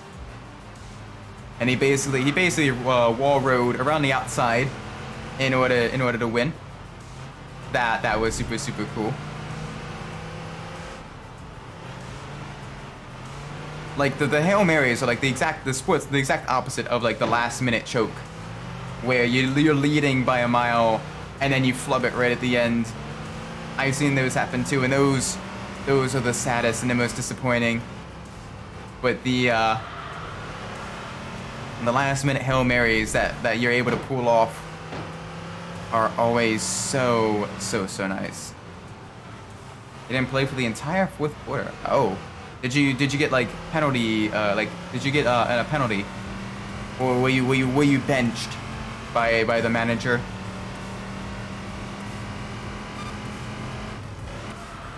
All right, nice and easy. Went into that corner just a little bit too quick. We managed to pull it out though. I don't know why. Huh. Yeah, I don't know either. That's very strange. So when that happens, you just watch the game like from the sidelines. Is there anything you can like interact with, or are you like an actual like basketball player where you're just kind of sitting on the bench, waiting to, you know, be put back in the game? I gotta be very careful through the twisty bits. The Viper is a very sketchy car. Very tricky car to drive. But we can push. We can continue to push. Oh boy. Nice and easy. We are steadily getting up with the leader, which means we are indeed the fastest Viper driver on the track. But man, this car, it is squirrely on the braking, it is squirrely on the corners, it is squirrely on the acceleration, but it is fast every which way as well. It just tries to kill you also.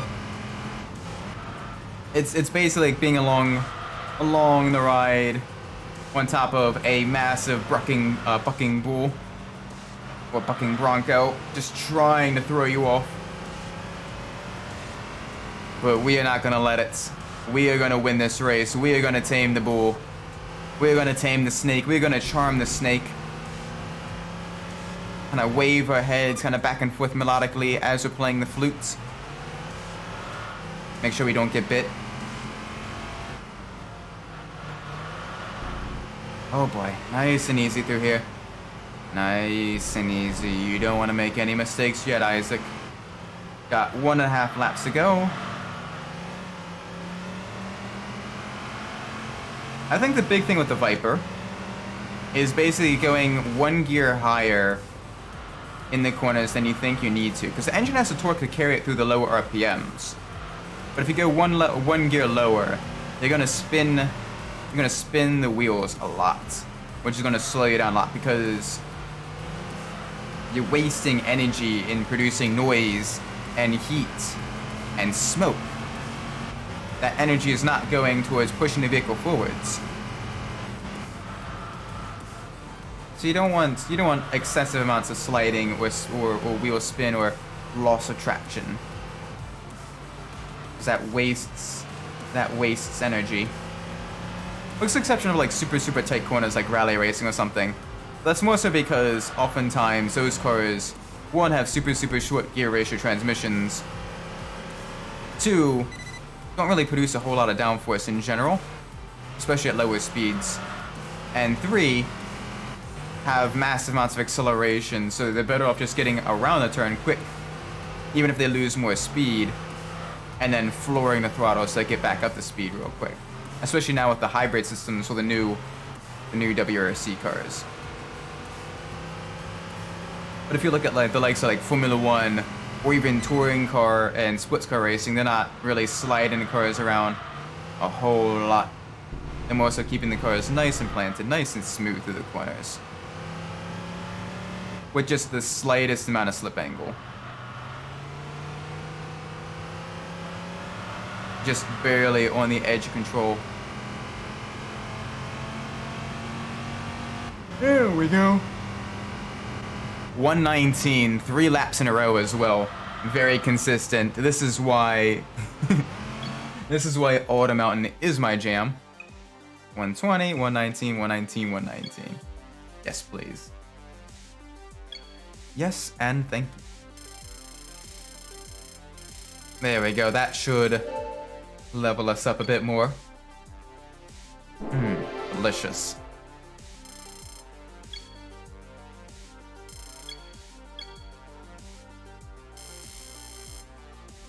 Okay, good. Our ranking number is starting to come back, which is good. We're entering some harder races. We're taming this snake. But man, this is, yeah, we're not driving it in the wet. We're not driving it in the wet. Nope, nada. No, thank you. Nope. We're gonna do the Speediopolis ring. This will be one of the first times in a long time we do the Speediopolis ring. Look at the really go fast. Cool fact as well. The Dodge Viper was one of a select few vehicles to be a pace car for the Indy 500, which is really cool. It was actually the pace car a couple of times for the Indy 500 as well, which is really awesome. Alright, nice and easy. Usually though, the pace car is oftentimes a GM vehicle. Either the Corvette or the Camaro or the Firebird has frequently been. But occasionally it has been a Dodge vehicle as well. For example, there was the Dodge Stealth, otherwise known as the Mitsubishi 3000 GT, that was also used as a pace car for the Indy 500, and technically could be considered, because it was mostly designed by Mitsubishi, it could technically be considered one of the first quote-unquote Japanese cars to be the pace car of the Indy 500, which is really cool. Oh, the speed of this though. Gotta be careful though. It is understeering just a tad through the turns. I gotta be careful because there isn't a whole lot of banking here at Speediopolis. It's only like 2.5 degrees of banking, or something silly like that. What is the banking at Indianapolis?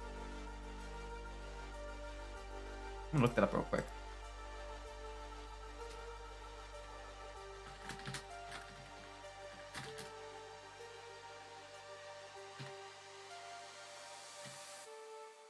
What is the banking at Indianapolis Speedway?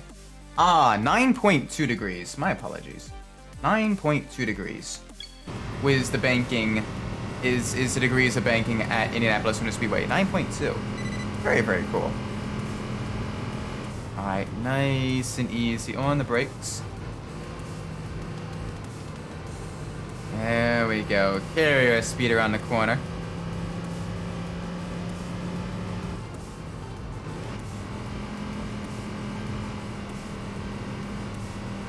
Oh, there we go. The Viper does want to understeer just a little bit. We're doing well enough.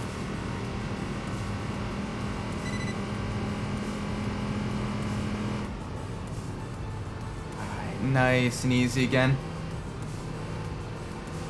Indianapolis is a very tricky oval.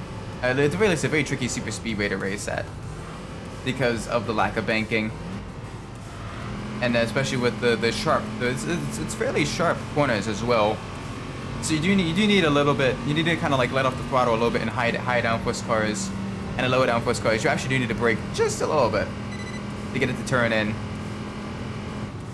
especially at high speed. But it is really cool. The history of this track, very nice.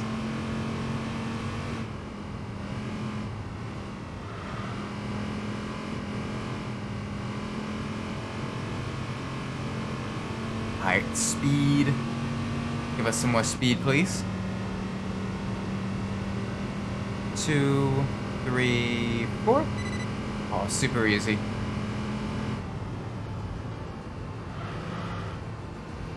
Oh boy. Come on, Viper, turn in. You can do it.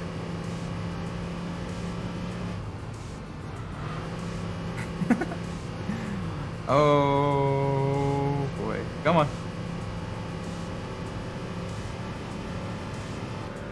Oh, this is nice though. Just the low rumble of the V10 engine in the Viper. It's very nice. Just out of curiosity, what is everyone's favorite generation of the Viper? For me, I have a soft spot. I do have a soft spot for the second generation Vipers, like the one we're currently driving. It's just maybe it's because of the right around when the close to when I was born, and also seeing the Team Orica and the other Vipers in the American Le Mans series. But the second generation Vipers are just super cool. I love like the super slick, super like aerodynamic look of them, and they came in really cool colors as well, with the bright yellows, the silver with the blue stripes, you know, all the different stripe colors as well. Very nice. And of course you had the ACR variant as well, which was very nice. But they are all the Vipers are absolutely beautiful though. I would love to see the Viper return. At the very least with the spirit of the Viper as well, with being, you know, a long nose, high powered sports car or a supercar killer. Like that would be very nice to see.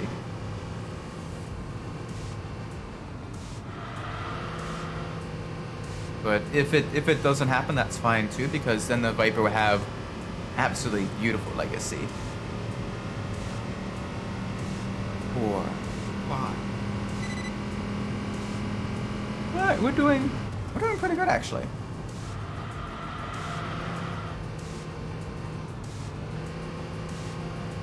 There we go.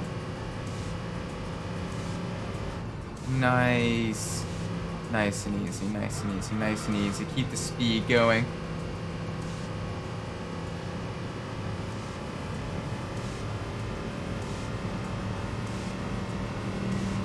Final 2 turns.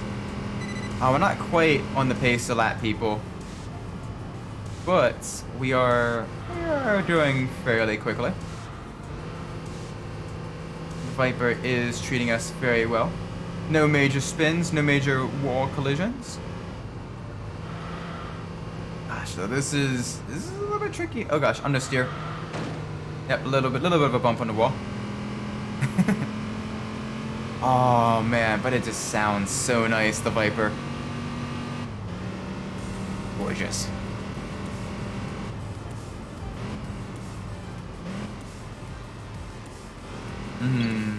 Yes. Yes, please. Towards the Viper.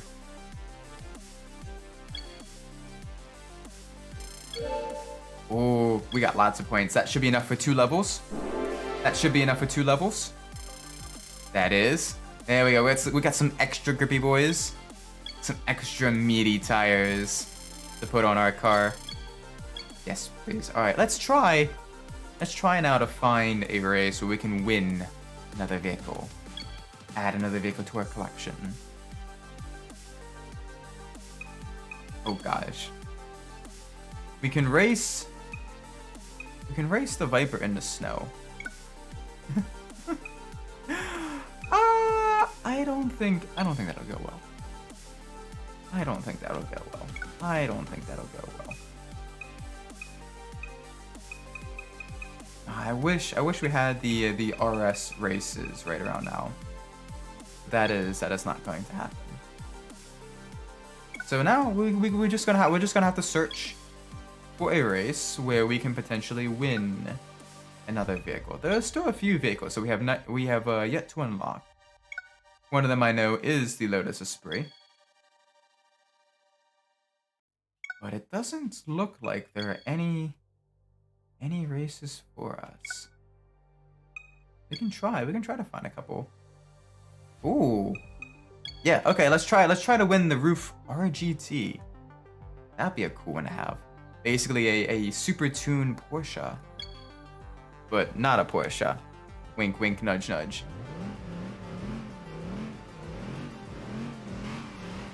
Three, 2, 1, let's go.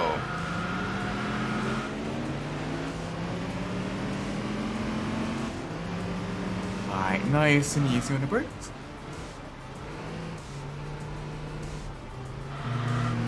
Oh gosh. Okay. Yeah, do not, even with the upgraded tires, do not take the Viper. Do not underestimate the Viper. Gotta be very smooth, very conscientious in the Viper. Because, wow.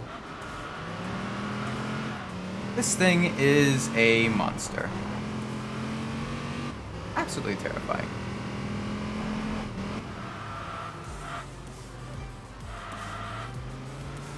Alright, come on, give us some speed. Power. Beautiful. I do wish we had the option to have it in the high metallic blue with the silver or white stripes. That's my favorite color combination for the Viper. It's just very, very, very beautiful, very cool. The stripes definitely add to the character of the Vipers as well. Having it with the stripes, it's like a must for the Vipers.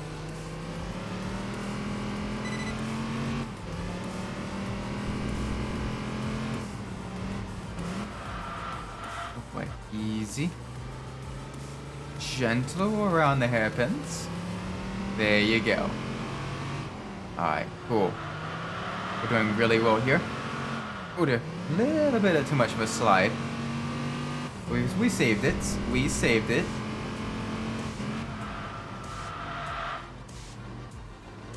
Boy, nice and easy.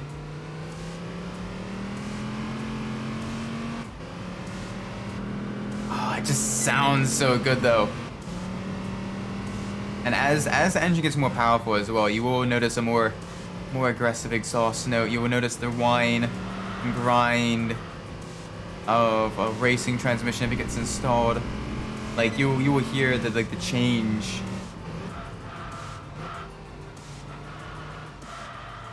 And oh man, this thing, when you know how to treat it, it handles beautifully as well. Like it's very, very, very nice to drive. Very pretty. Very. I'd love to drive a Viper. I'd love to own a Viper as well. But I'd also be kind of terrified to drive a Viper. Because of just how, how very, very, very powerful without any driver aids it has. I would definitely, if I ever won the lottery and I got a Viper, I would definitely go to the high performance driving academy first to kind of get some training, some more training to actually learn how to drive it properly so I don't end up wrapping it around a tree. I do not want to wreck a vehicle. Oh boy, ran just a little bit wide. That's fine. That is A-okay.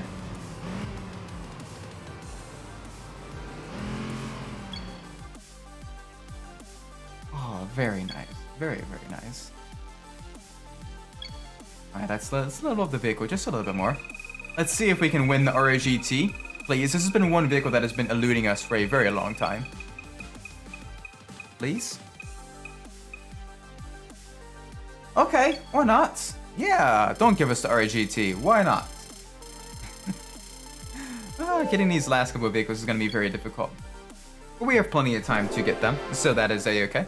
That is perfectly fine. We got a little bit more power. A little bit more power to work with.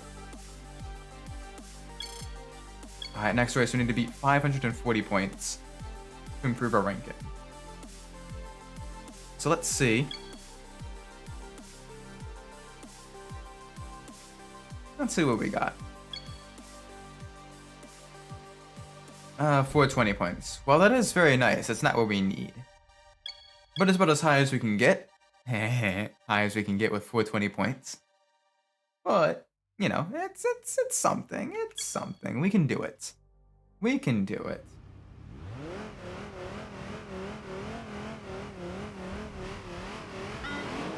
Two, one, go.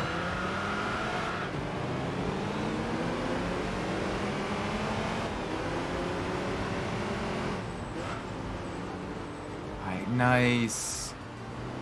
Nice and easy around the hairpins. Downside is we're back at Tsukuba again. But it's at night this time, so we do get a slight change of scenery.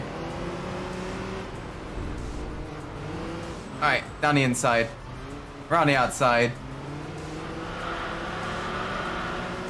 Drifting around as well to, you know, stunt on the opposition.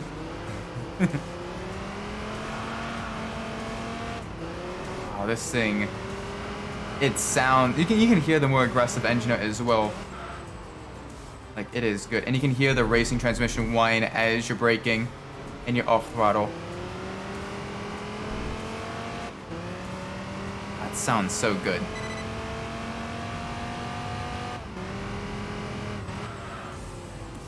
Like, that slight, like, jingling sound, I believe, is the racing transmission. You can hear the more aggressive V10 as well in there. It's just very, very, very nice.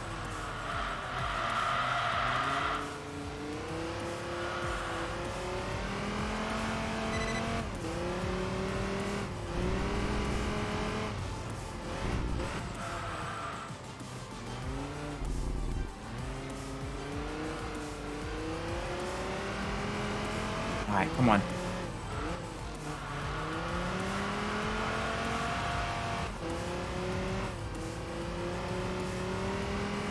We are absolutely destroying the competition now. That is one of the downsides of picking one of the faster vehicles. Is if you don't have the RS events open, it's very difficult to improve your ranking even further. And oftentimes your ranking actually kind of suffers a little bit as a result, which is sad. So I would love to see the Viper against some very challenging opposition. It doesn't look like it's the case right about now, as we are going to be probably about 10 seconds ahead. 8.5, okay. So they're a little bit closer than I thought they'd be.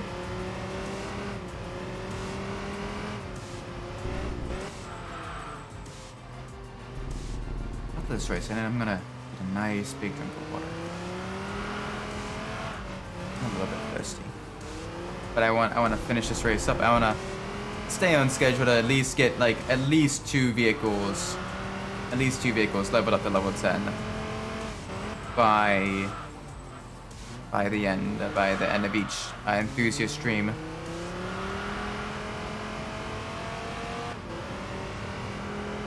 Oh, this thing is so nice.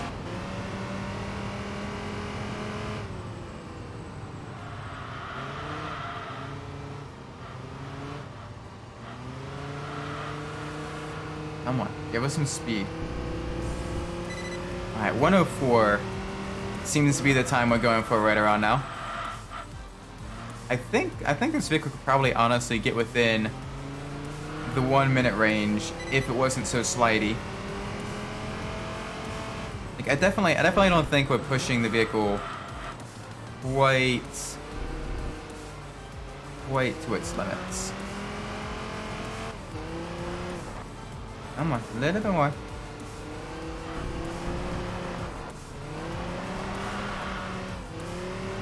Nice and easy, nice and easy, nice and easy.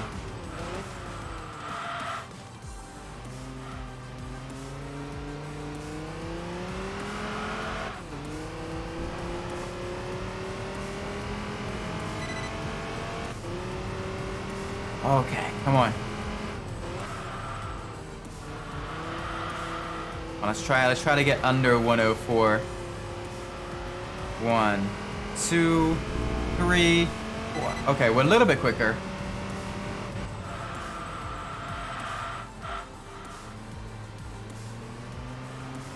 There we go. Nice tight corner entry.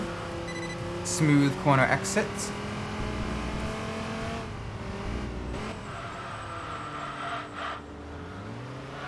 Our braking also just a little bit late.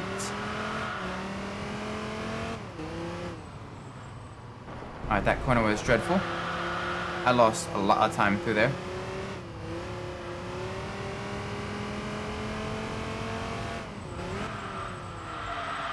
Alright, easy. Easy. There we go. Okay, we can save it. We can save it. We at least had the Viper set up to a point where, well, it's not necessarily as fast as we could have it. It's easier to save if you do get a little bit too aggressive on the throttle.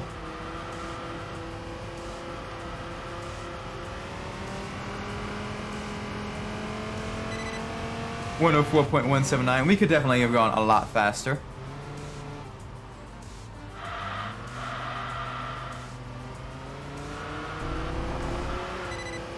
Ooh, very slidey on corner exit there.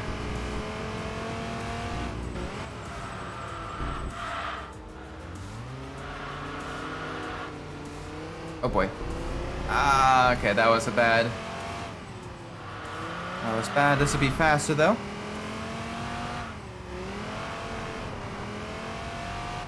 Come on, come on. Use the power down the back straight. Definitely braking way too late though. Yeah, we're braking a little bit too late. Remember, the Viper is a fairly heavy vehicle. And you're usually approaching these corners at a much faster speed than you normally used to with your lighter weight Japanese sports cars. So we should be careful. 1, 2, 3, 4. Nope, that was a slower lap. Much slower lap.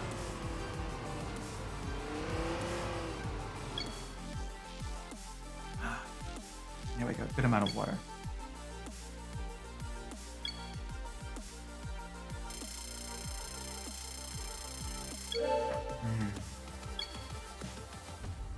Can't wait to play Need for Speed Underground 2 this Saturday again. Looking forward to that. It's been a while since we've gotten back into that game. It's been a while since we played Car Mechanic Simulator as well. That'll be 2 games this weekend.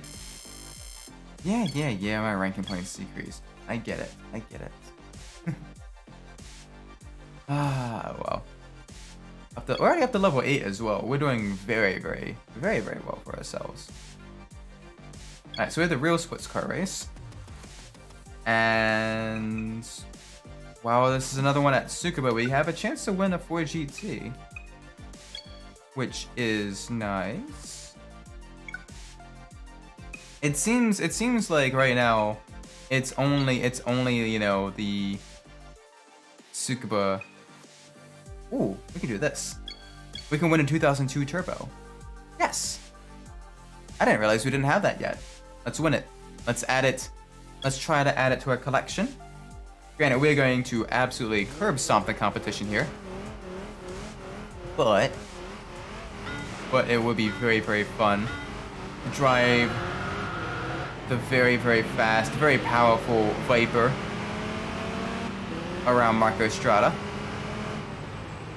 I really enjoy racing on Marco Strada. I wish it was in the higher tier events.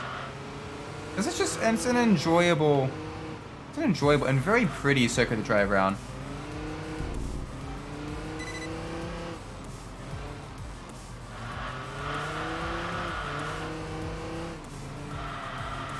Nice and easy. Alright. Big jump, little bit of brakes. Over the curbs. Oh gosh, gotta be careful going to the cobblestone.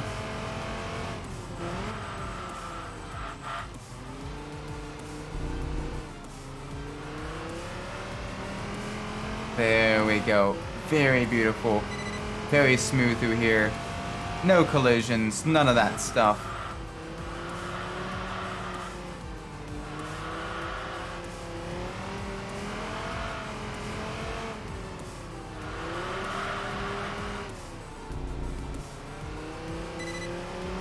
Be very smooth. Oh gosh. Oh, come on. That counted as a tap on the wall. That's unfortunate.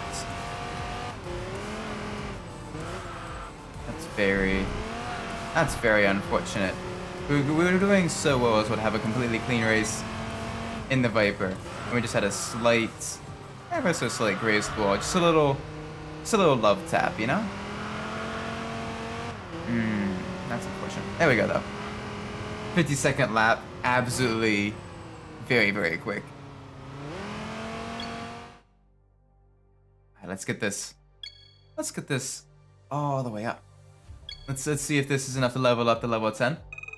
Let's see if we are able to win the 2002 Turbo. We are. That's good. Another vehicle to our collection. A nice classic sporty car. Turbocharged too. Yes, please.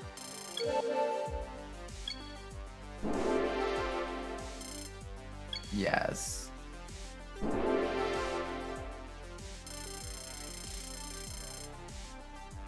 Ooh, we got some grippier tires. We just need one more level.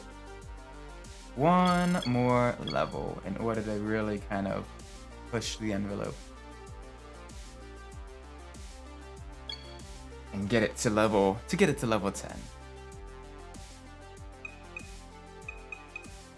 Ooh, we can do the ultimate match.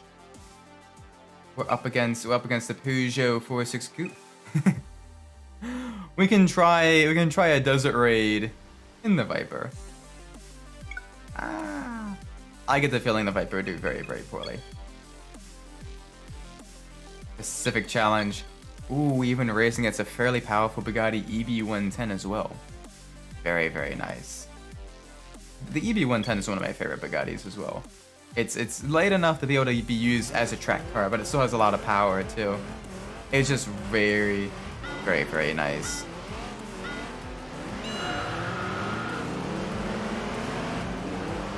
Alright, big push right at the start. Try to get past the rest of the opponents. EB110 is already also pushing very, very hard.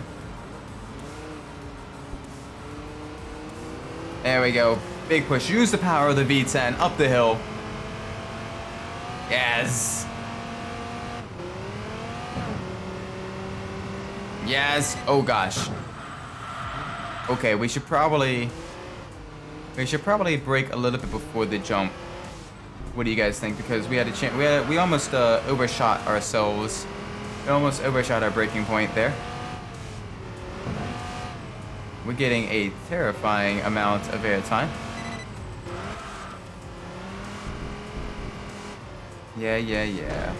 Oh, we went just a little bit off course. It's okay. It's fine. Oh gosh, easy.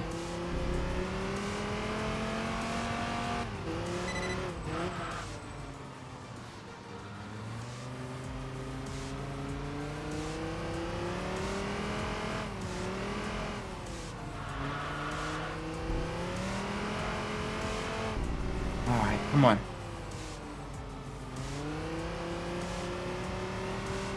We've got this. We've got this.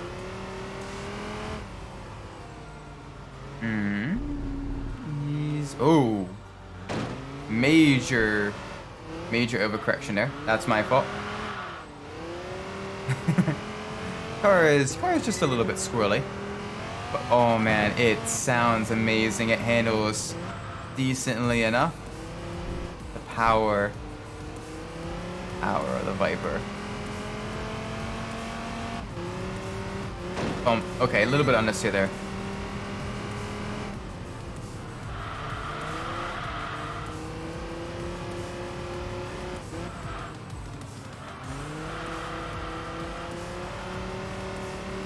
Up the straights. There we go, there we go.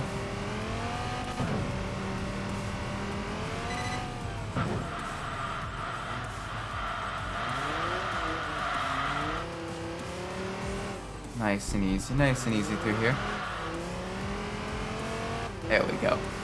Yes.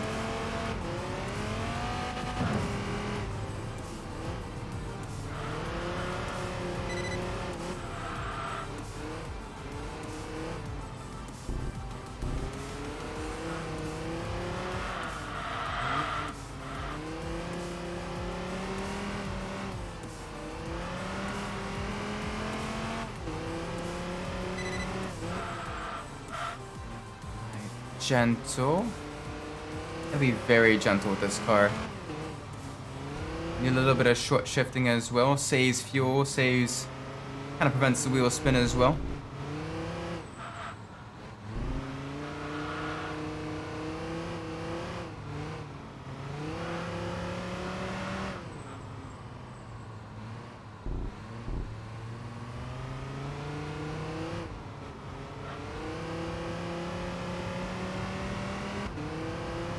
Come on. We're getting there.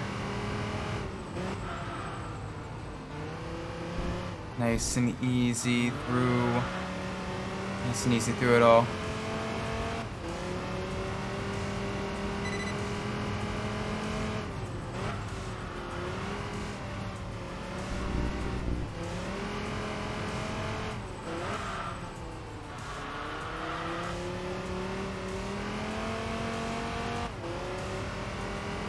Come on, speed.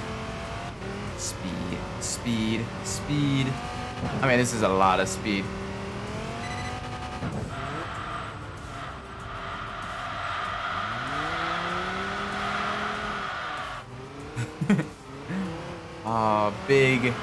Big slide through the parking lot. Oh my gosh, this is so much fun. I wonder what race car we're gonna get. We won't have too many options right at the beginning. Only have 2 options, but both those options should be very, very nice. We won't have to do the BMW Group 5, which is good.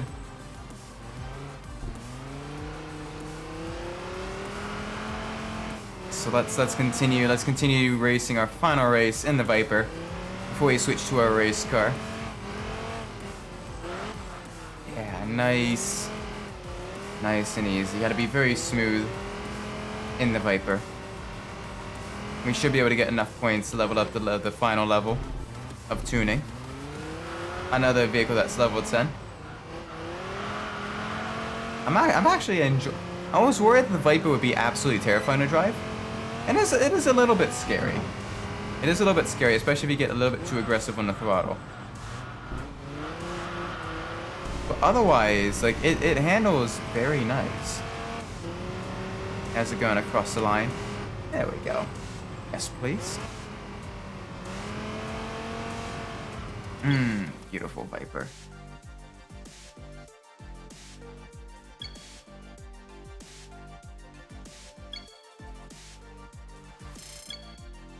Wait, we didn't level up. What? Okay, one more race in the Viper then, I guess. Ooh, and our ranking has improved a little bit too. That's good. That's very, very good. Not level 10. Okay. Wow, I guess we need a little bit more. I've got that as the vehicles get more powerful and more high performance, it also becomes a bit more difficult to level them up as well. They require more points to level up as well. So that is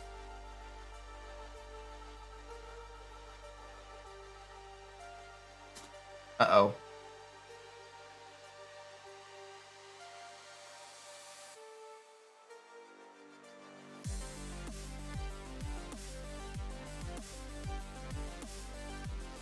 My apologies.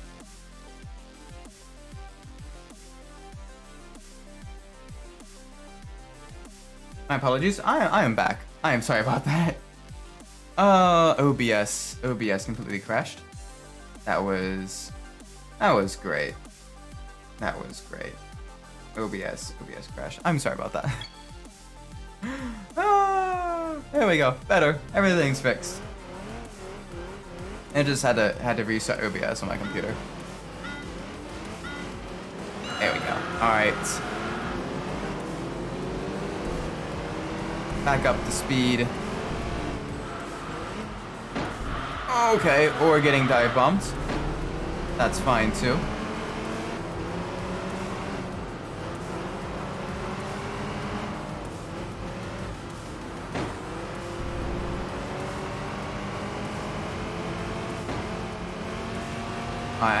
I gotta catch up back up the SLR McLaren. A very, very quick car as well. Number 2 in the blacklist. It's even the same color. Come on. Come on, big push.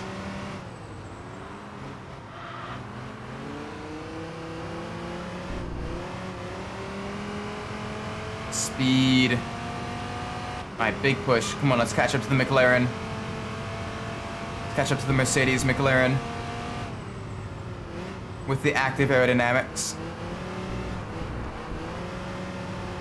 Come on.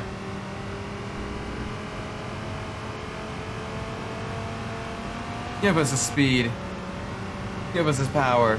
Viper versus SLR duel on the Nordschleife.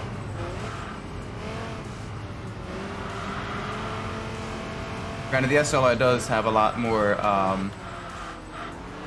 shall we say, driver aids compared to the Viper. It even has active aerodynamic to keep the rear planted under braking. Very, very quick car.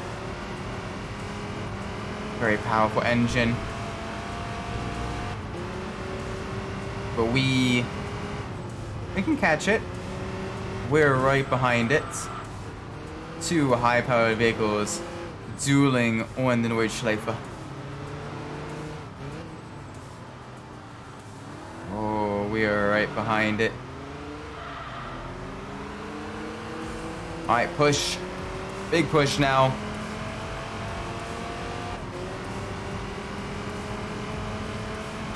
Alright.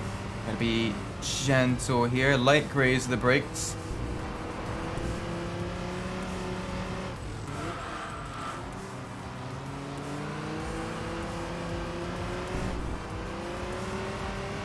Come on.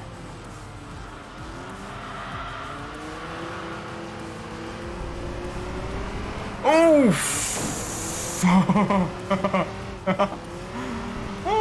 one tire off in the dirt, and that is exactly what happens. Alright, focus, Isaac. Gain that time back. Push.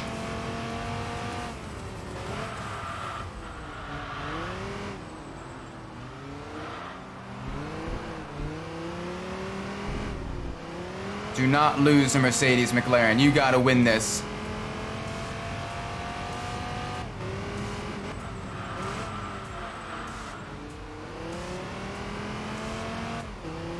Come on.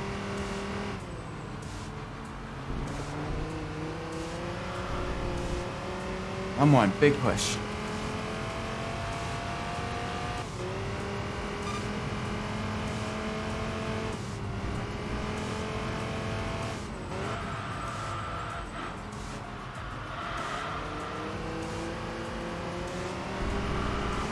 Oh boy, easy slide there.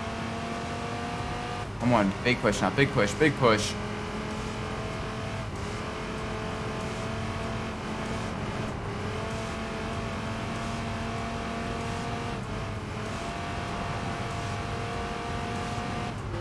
After 5th gear. So in the straights, we are slowly gaining on the SLR. But on the twisty bits, especially the lower speed twisty bits, It is a little bit faster than us. Oh, but we're right behind it again. Ooh, very, very aggressive there on the brakes. It does have the air brake as well.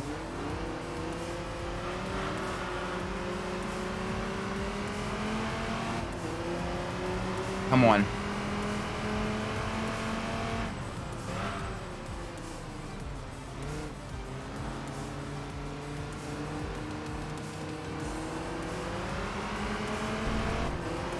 Come on. Come on.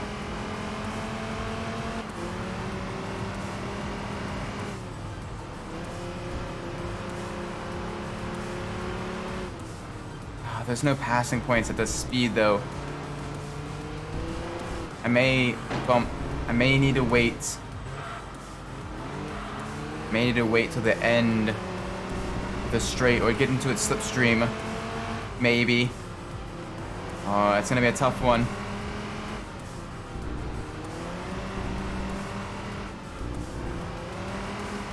Oh, two high-performance sports cars dancing on the Nordschleife, though. That is amazing. Come on.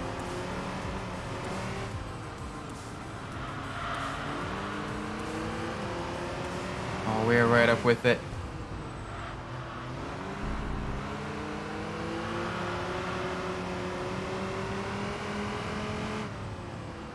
Can't quite make an overtake stick, though. Oh, that counts as an off course. Are you kidding me? That's mean.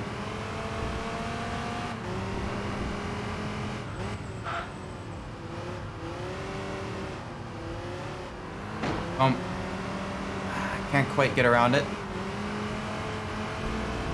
Come on. Nope, can't look up the inside there. A little bit too far back.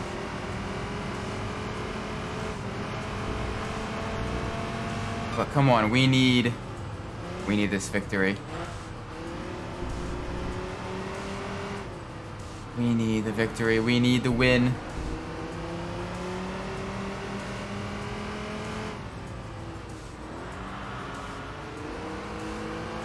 Oh, there we go. That's the corner exit we need.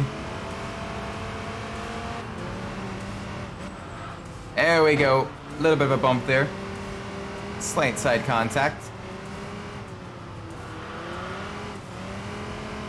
That's fine. Big push now. Down the straightaway. Yes. Yes. Come on. Speed.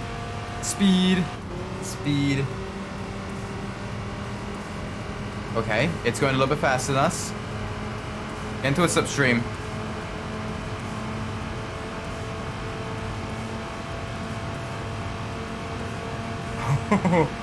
We're gonna break the 200-mile-an-hour barrier.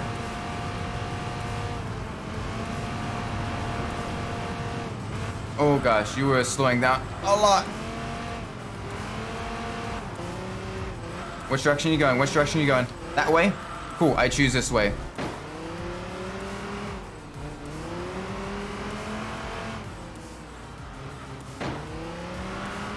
Yes!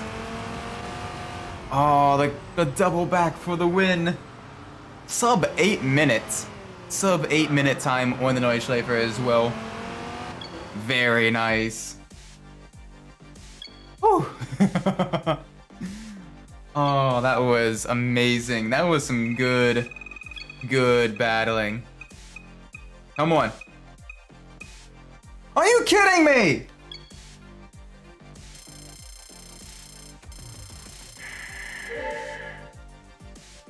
It didn't.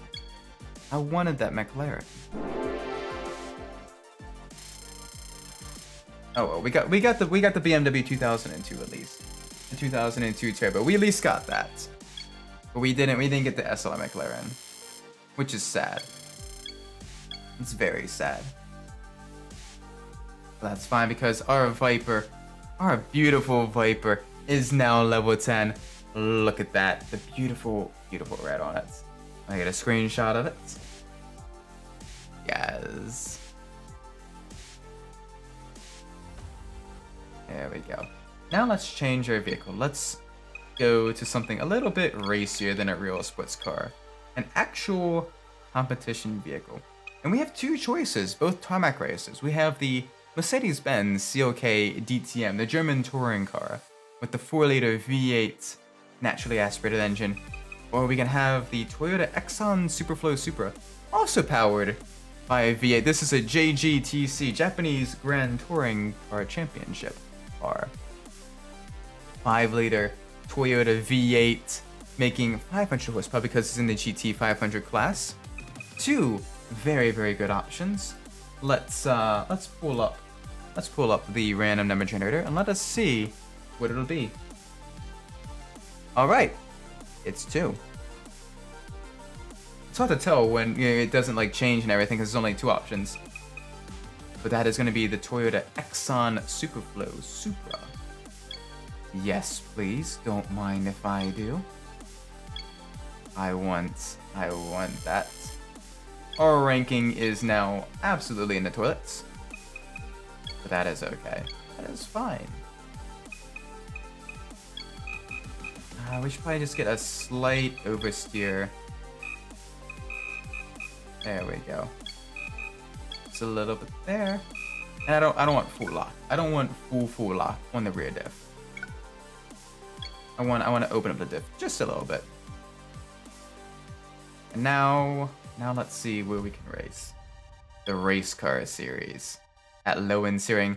We have a lot of choices of vehicles we can win. We can win the McLaren F1 GTR, the short tail version, the GT1 class race winner. Win the Honda NSX JGTC, and as well as an Opel Astra V8 for the German German Touring Car Championship DTM. All of it very, very nice at low end steering. So let's see what we can do with this, because yes.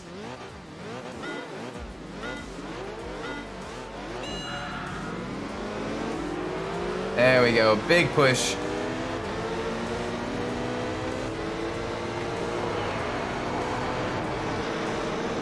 Oh, it sounds so good. Oh, there goes McLaren. There went the McLaren. Bye, McLaren.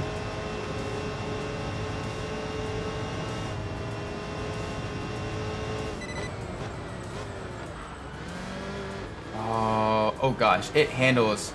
Okay, I can take this corner much faster than I thought I could.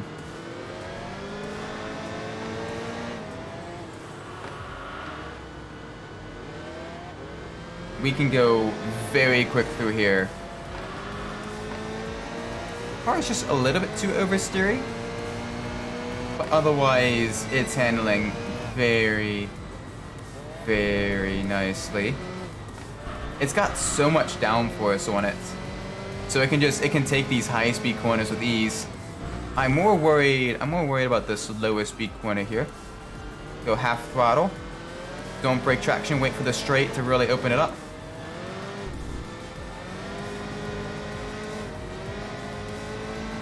Okay, there we go. Oh my gosh, this thing has speed. Yes, please. Give me a little bit more. Nice and easy through here. We gotta hold off that McLaren. That McLaren is very quick, especially once we get to the straight. I mean, that is a car that basically dominated early GT1 class racing in Le Mans. Completely basically caused everyone else to begin creating the homologation specials in order to compete with it. And the only thing to do with McLaren is make a long tail version for reduced drag. And oh my word, is it fast and pretty. Full throttle through Radeon, backwards Radeon. No issue whatsoever. Like, look at this. This is gorgeous. But I need to win. Come on, push harder. I gotta push harder through the corners.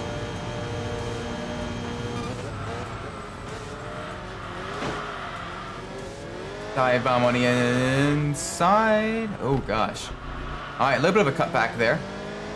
We managed to make that work. Kind of did a Scandinavian flick into that corner with a high downforce race car. Not necessarily the best way to do it, but we could have gone a lot worse for us, shall we say. I got the butt of the McLaren right in our face. It is a very gorgeous butt.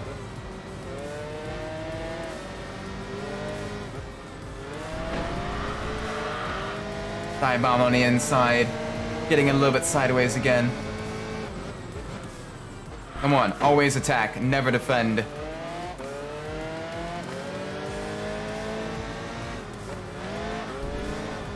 Once we get to the straightaways, the McLaren is really gonna pull out a gap.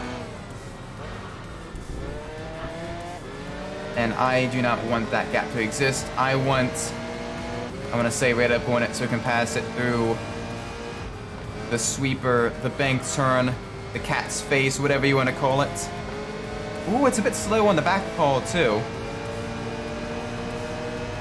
Alright, into Starfish. Now onto the tail of the cat.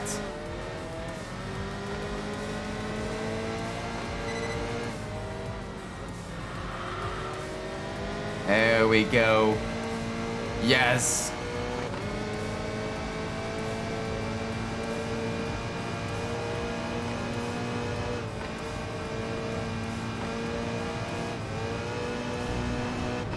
Full speed in the backwards Radion. Oh gosh, this produces so much downforce. I wasn't expecting to turn that much. Oh, speed. With the low drag, McLaren is able to pull ahead on the straightaway. Jeez, that is a fast car. Thankfully, it can't compete with us on the high commitment bank turns. Now onto the cat's ears, onto the kitty cat's ears. Very smooth slide to that hairpin.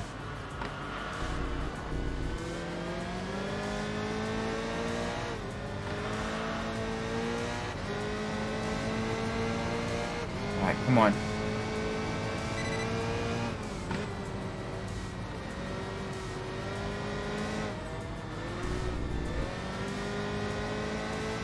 Come on. Come on. Alright, tight hairpin now. Down in the third gear. Follow the racing line, half throttle. Oh dear. Oh, okay, that's a little bit more than half throttle. Got us on a turn though. Alright, slight bump there. It's okay.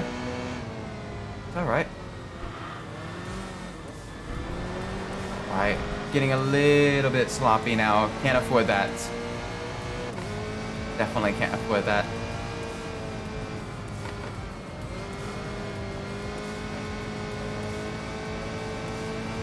Come on. Getting really close to the end. We gotta really build out a gap though. Because that McLaren is so much faster than us on the straights. Especially the back, the home straights. We gotta really pull out a lead. Come on, big push. Big push to the final couple of corners. This is where we make or break our run. Massively thick racing slicks. Yes. Oh boy. That was close. I tip my hat to you, driver of the McLaren. Jeez, less than 0.3 of a second behind us.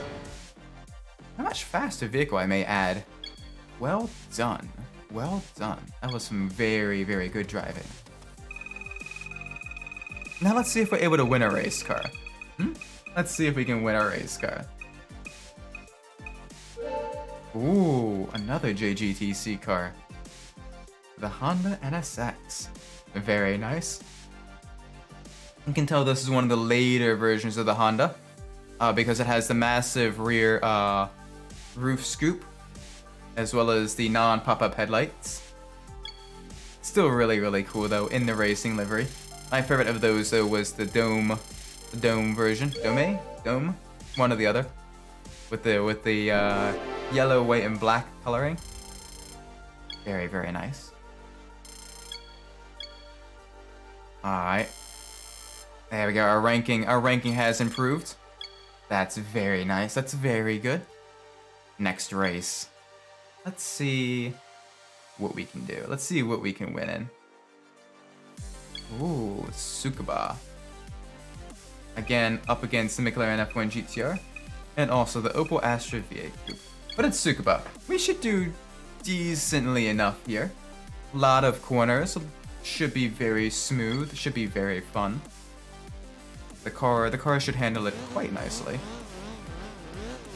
Just gotta make sure you don't get too aggressive, too greedy on the throttle, on the tight hairpin close to the end of the lap.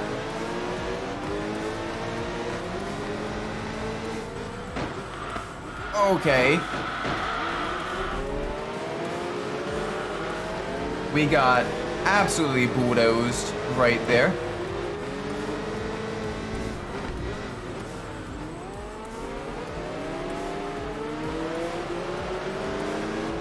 Okay, and Tsukuba's a hard place to pass as well. Especially for a momentum car. So let's try to get back up with the rest of the pack, especially the leaders. Come on. Our higher downforce Super should be able to beat the higher powered McLaren. You'd think anyway, right? Just a little bit of understeer on corner exit.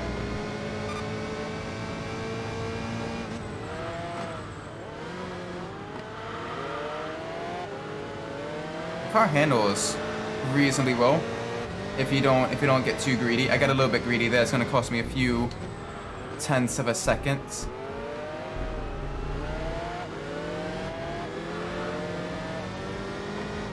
Remember, it's got a very quick shift.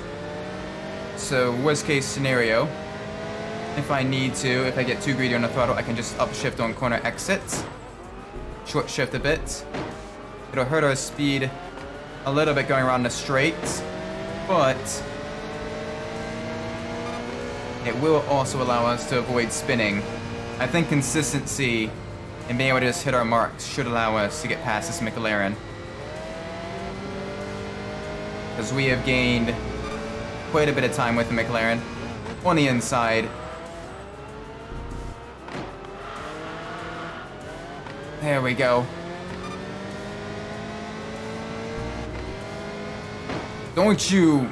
Okay, we got hit off course. AI sometimes is being absolutely brutal, absolutely brain dead sometimes too.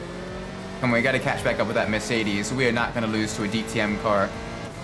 DTM cars are also super high downforce, but we should be able to begin making up some time now. We can pull ahead of the McLaren through the twisty bits, and if we can pull ahead of the McLaren, we can catch up to the Mercedes.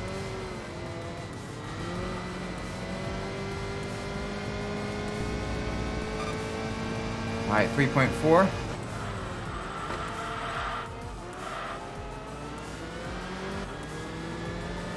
Come on. 3.1. There we go.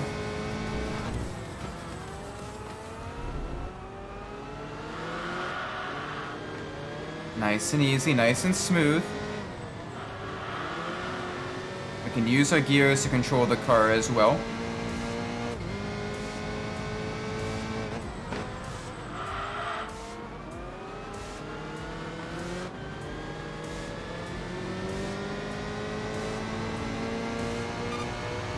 .6, that is some good time gains.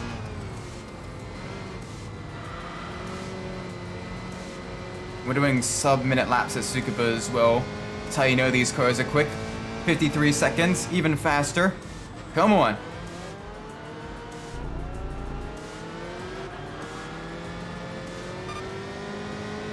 .4, not a whole lot of time gain there, but it was also only one corner.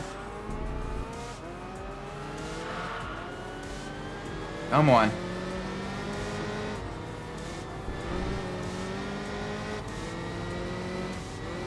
Gotta be smooth, gotta be patient, but also gotta be aggressive.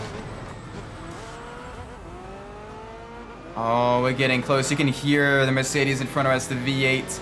The high revving V8 of the Mercedes versus this high revving V8 of the Supra. And you might be wondering, well, wait a second. The Supra had an inline-6. The 2JZ. Yes, the production Supra had an inline-6. But the JGTC car initially had an inline 4-cylinder engine. And then later on, they moved to a V8.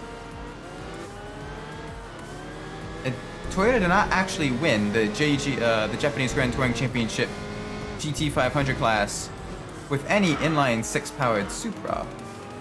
At least not in the 90s and early 2000s.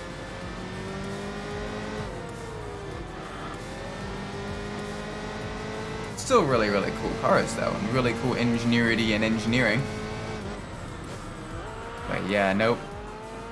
It did not have the famous 2JZ engine in it. It's not, at least not the championship winning versions.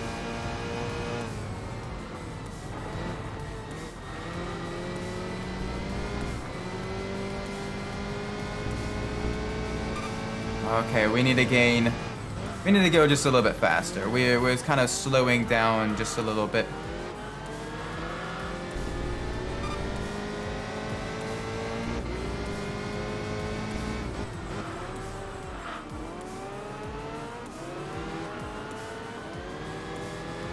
Grizzlies versus Lakers could be a very hard series. I can imagine so.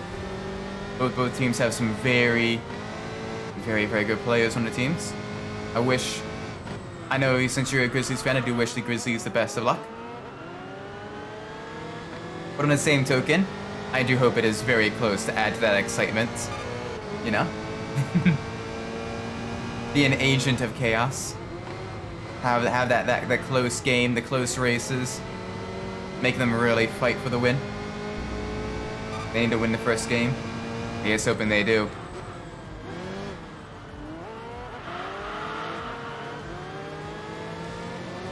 Yeah, because that puts them at a bit of an advantage. Also, kind of psychologically, it can be used to kind of mess with the opponents as well. Going right in and immediately winning the first game. It kind of puts them on the back foot, both psychologically and in terms of point, in terms of the series.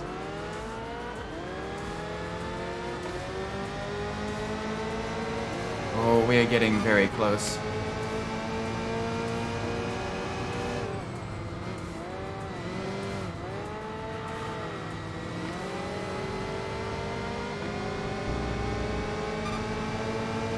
Alright, dive bomb time.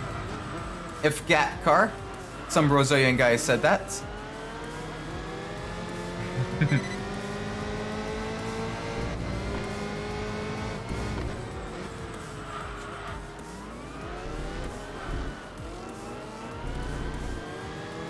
Oh boy.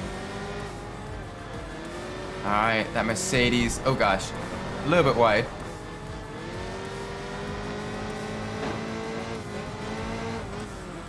You know how many series LeBron won the first game and still lost the series? Why should it be like 0 or something like that? Some crazy low number. I guarantee it's probably like less than 10. Way less than 10. Like 2. Okay. So it's not impossible, but it's definitely statistically less likely. But they gotta throw LeBron off his James, throw LeBron off his James as well. Throw LeBron off of his game as well. You know, that would be a big plus as well. What's it the other way around? Is it the other way around? I'm not necessarily sure. I'm not nearly as knowledgeable about basketball trivia as you are.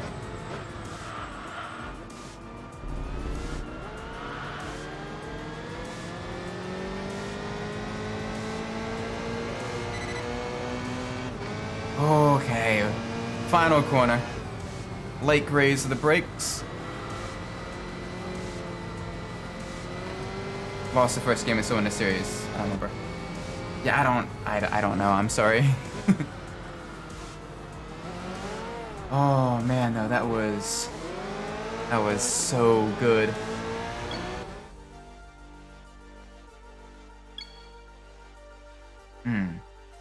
This is very, very fun in the Supra. Can we win another race car? Can we add to the race car collection? I would love to add to the race car collection. Or not. Okay, no race car. No race car. That's fine. That is a-okay. We still get to level up the Supra. We still get extra grippy tires. So they are even more grippy. Yes, please. Ooh, we can join RS. Except we're a race car. So unless it's a race car event, we can't. Yeah, no, not yet.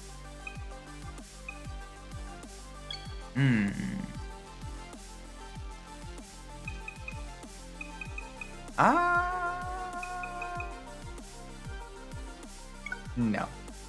We'll do another Tsukuba race. I want to potentially win. I want to win that McLaren F1. I want to get that. I really want to get that McLaren F1. We're in the beautiful Supra, the Super Race Car with the V8 engine. The Grizzly in the first game, the most like Super Leaguers. Ah, that'd be cool too. All right, let's make sure we don't have any major mistakes at the previous time. Go fight me. Really? I just got rear-ended by that McLaren.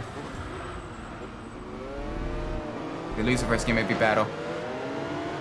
I mean, hopefully. I mean, not hopefully that they lose, but like, you know, hopefully it's not like a complete defeat either. Like it'd be cool to have like, you know, a very close fight.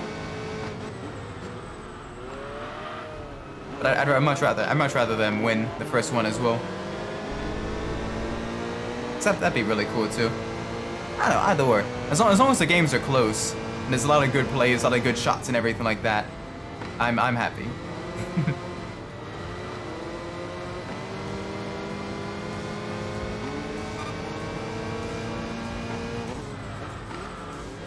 Alright, JGTC versus JGTC car. McLaren just up ahead. I gotta get past. Fun. Alright, easy. Lost a lot of time there. I need to gain that time back now. I need to get past that GTR, the R34.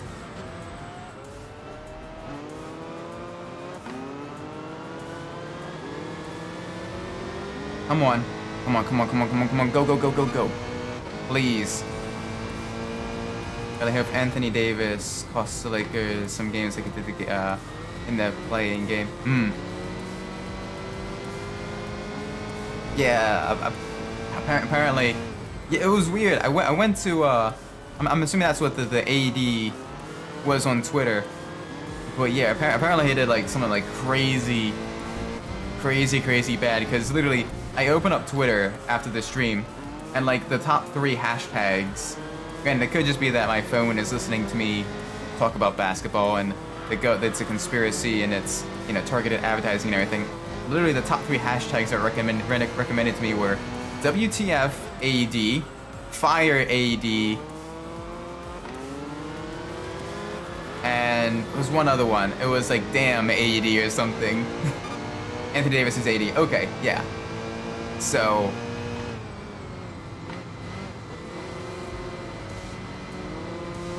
yeah, okay. So yeah, he did whatever crazy, stupid thing that got everyone all worked up.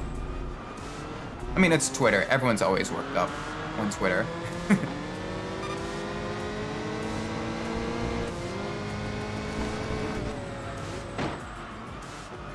It's like Kevin Durant is KD. Ah, cool.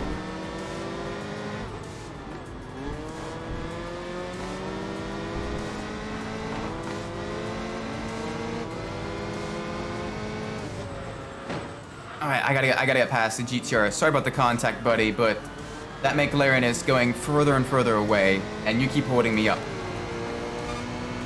Like, that is 7 seconds behind. I need to gain multiple seconds a lap. I don't think it's gonna happen, but I can push. I can try. Oh, gosh.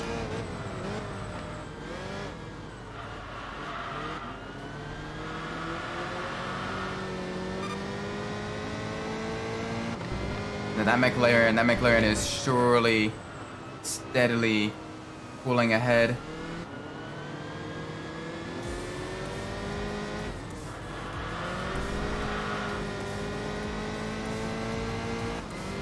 Come on, big push, big push.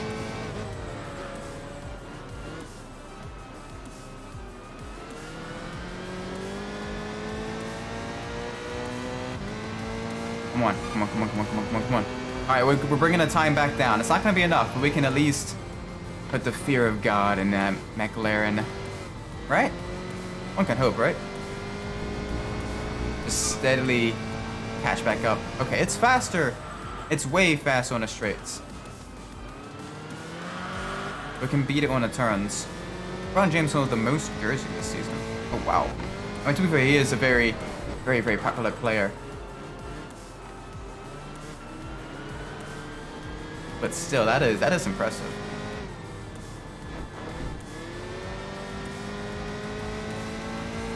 It's weird with motorsport. You don't really see the statistics of like merch being bought and everything isn't nearly as publicly available. From everything from Formula 1 to like NASCAR and stuff like that, you don't really see that. So it's interesting. It's interesting seeing like exactly like how popular different players are in like basketball and like baseball and stuff like that. It's number 8 in jersey sold. Oh, cool. That's still. I mean, for the number of players in the NBA, that is still very, very impressive. Especially also for being a younger and newer guy as well. Like that is some good job. Must be just very, very, very, very popular with the people. Got that likable personality, or it just plays really well.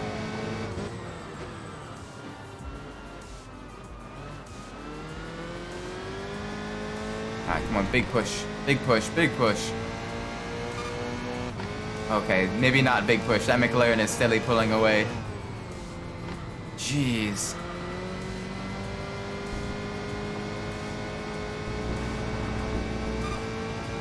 Yep, we are just steadily falling behind. That McLaren is brutally quick.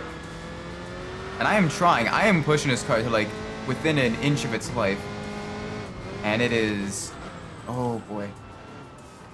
Actually, we're gonna jump around jersey. Brother, I went for Chris. Oh, that was very nice of him. I bet that was a really, really, really good gift.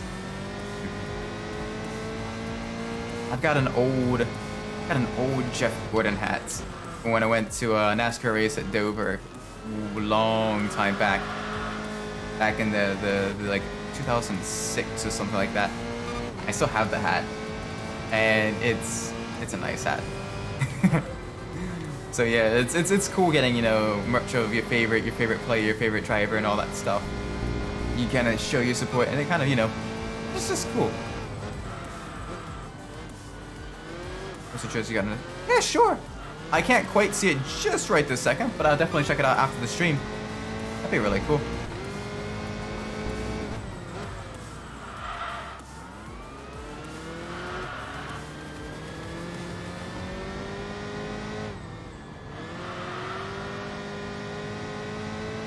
Alright, nice and easy. Nice and easy through the twisty bits.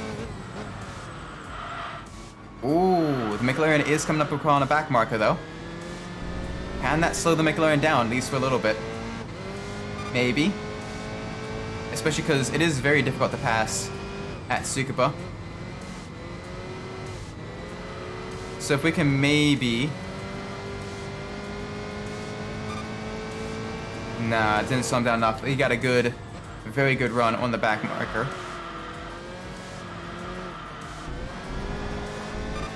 Like, we're running consistent 53 seconds as well. Like we were doing faster than we were previously the last time we raced. Like almost a second quicker actually. And even then, that McLaren is just on a tear.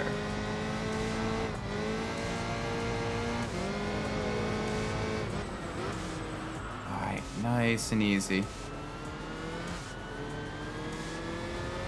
And thankfully, that back marker, that Opal, won't cause any issues for us. At least not yet.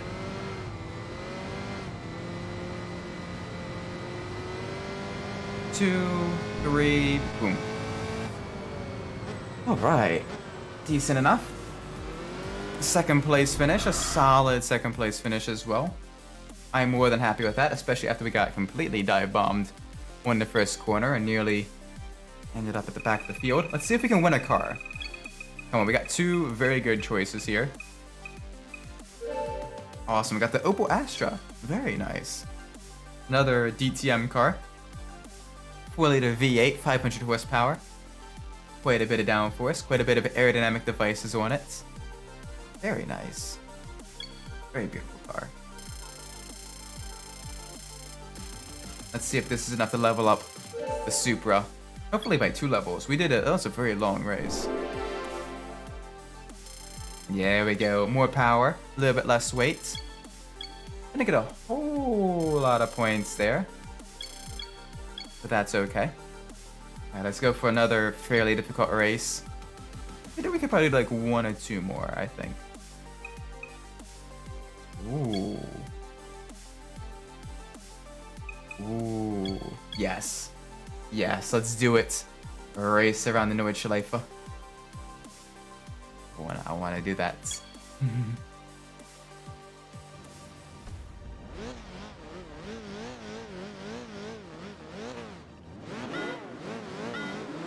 One. Okay, I know for a fact that with as racy as the opponents get, I'm gonna go way to the inside. Saved it. They get way too aggressive on turn 1. Ooh, dueling side by side with the Opel. Very cool. Bump. Bump. Please. Don't do that. What number are you on NBA 2K? And also the follow-up question, of course. What made you choose that number? Numbers are always sort of very important. 95. Lightning McQueen? No, seriously, why? What made you choose that number? Cool number though. Cha. Okay, so it is Lightning McQueen. I mean, that's still really cool. Lightning McQueen. Usually when I can choose my number, in racing games and stuff like that, it's 75, because 75 is it's a combination of the number of Kimi Räikkönen and Sebastian Vettel. 2 really, really great Formula 1 drivers that are both, unfortunately, now retired. But oh my gosh, their driving ability when they were both in their prime was top-notch.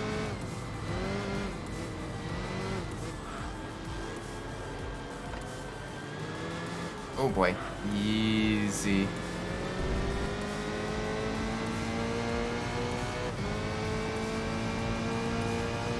Secondary probably 76. Okay. What makes why 76? Hopefully it's not Fallout 76. Well, if it is, that's so cool.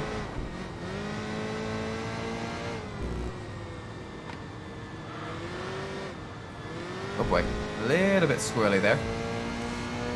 Gotta be very gentle with this car through some of the bumpier bits.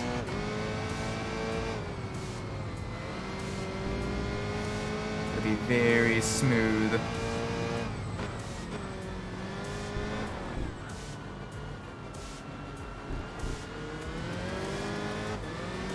Oh, 1776, the year America became independent. Ah, that is a very good reason. Very, very patriotic. Very nice. America.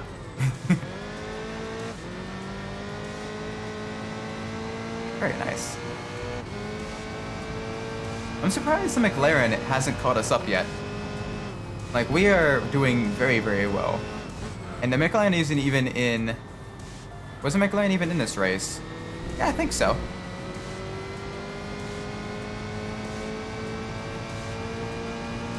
But the second place right now is the Honda, which is very, very, very strange. Oh, the speed though. I'm enjoying this Supra a lot. This is a lot of fun to drive.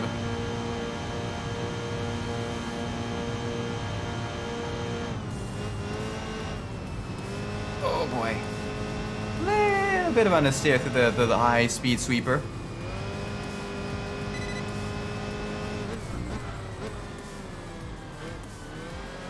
Smooth. There we go. Very nice, very nice, very nice.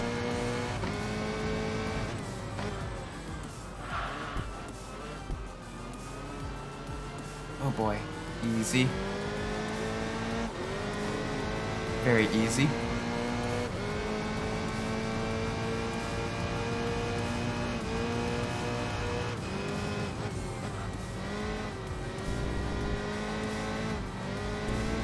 Okay. Okay, easy. Car is getting just a little bit slidey. There's also a Philadelphia NBA team called the Philadelphia 76ers. That I'm aware of. Because Philadelphia is just about an hour and a half north of me. Cool place to visit. Cheesesteaks are okay. There's other cool stuff to do there. You usually go there for like the historic district and see like the, you know, all that stuff. Yeah, Philadelphia is pretty cool. It's very interesting though. I'm not sure how it is where you are, because you're out in Memphis, if I remember correctly.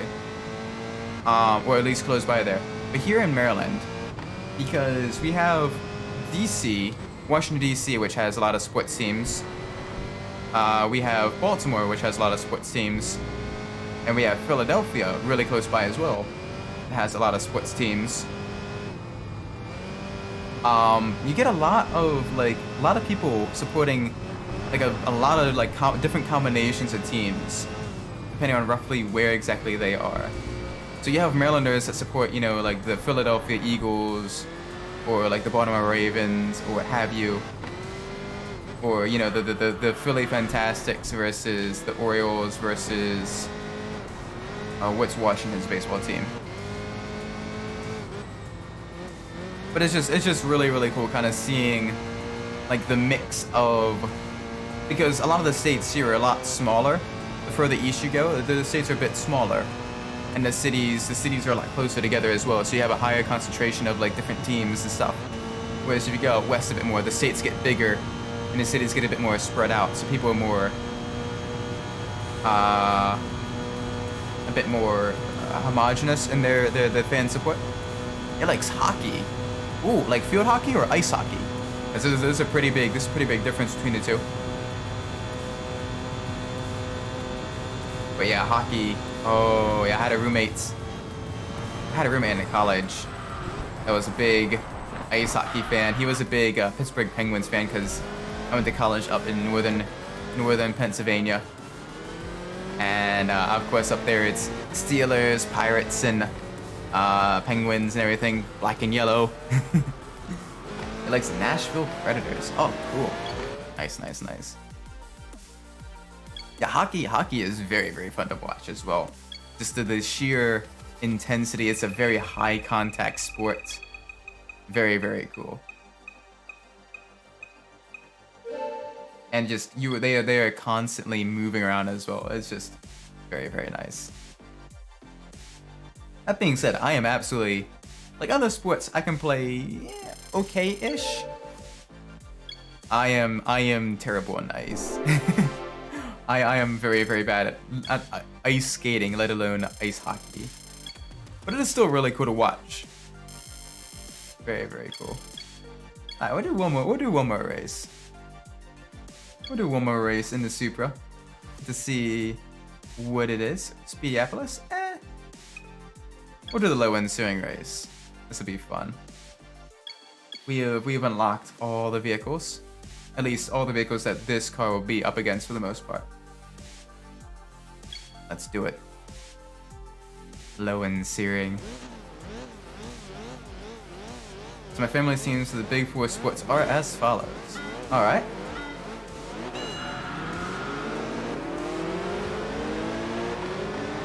Basketball, Memphis Grizzlies. Right, the home team. But also a fairly good team as well.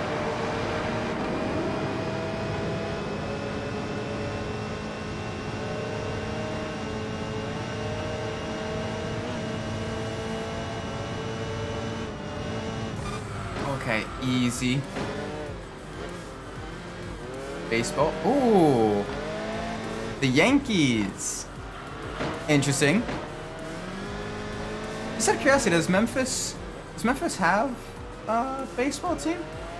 I don't remember. I can't remember off the top of my head. My wife is a big Yankees fan, so that you can get some camaraderie there. Football, the San Francisco 49ers. All right, cool, very nice.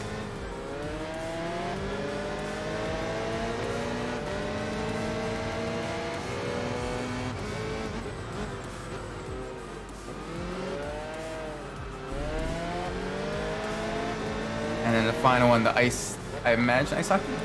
Memphis is a minor league team, the Memphis Redbirds. Oh, cool. Nice.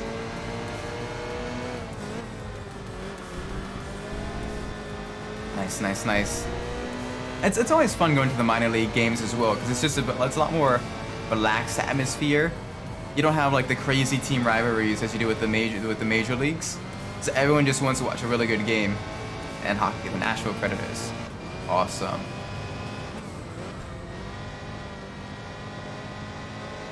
Also, if you ever get the chance, I highly recommend you go watch the IndyCar race in Tennessee and Nashville, the Music City Grand Prix. And it is so cool because they're racing like 800 horsepower open wheeled racing cars on the city streets. It's very cool to watch. When I was a bit younger in the early 2010s, there was the Baltimore Grand Prix, and I managed to catch a bit of that. And oh man, it was just a fun experience. Oh gosh. Seeing high performance race cars race around, a place that you know is just super cool. Like on the streets that you have driven on is just awesome. But yeah, that is, to be fair though, that is a good mix of like different teams from both local and very far away as well, on both coasts as well. You get the San Francisco being the west coast. Even though I have a lot of motorsport racing games in my life, I haven't gotten into motorsports yet. To be fair, it can be a bit difficult to get into. I highly recommend you watch some of the shorter races first, instead of trying to get into like things that are over an hour long. So try to watch some like stadium super trucks or F1 British super bikes, because both of those post live race replays up on YouTube. Touch yourself off with like shorter stuff like that, very high intensity, high action, high contact motorsport, and then kind of gradually work your way out from there. But it is cool as well. Kind of watching that. But I'm also like a statistics, I am a numbers nerd, so I also know that it's not for everyone. So if you do watch it and you don't like it, that is perfectly fine too. Still really cool though. I enjoy it.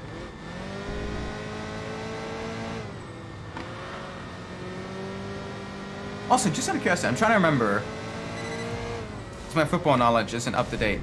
The 49ers, weren't they one of the ones in the Super Bowl where the lights went out in the stadium and they had to like turn on a NASCAR race occasionally? Yeah, I used to be big into NASCAR, but since they went to the playoff format and the stages, I haven't really been as interested in NASCAR as much. Well, older NASCAR was super good because it was just high intensity racing all the way throughout the race. You didn't have the brakes, you know. And you basically also with the playoffs and everything. If a driver had a bad race, it could still be in contention for the championship in the older system before the chase and the playoffs. Nowadays, yeah. I don't know, only racing can put in it. Alright, that's still really cool though.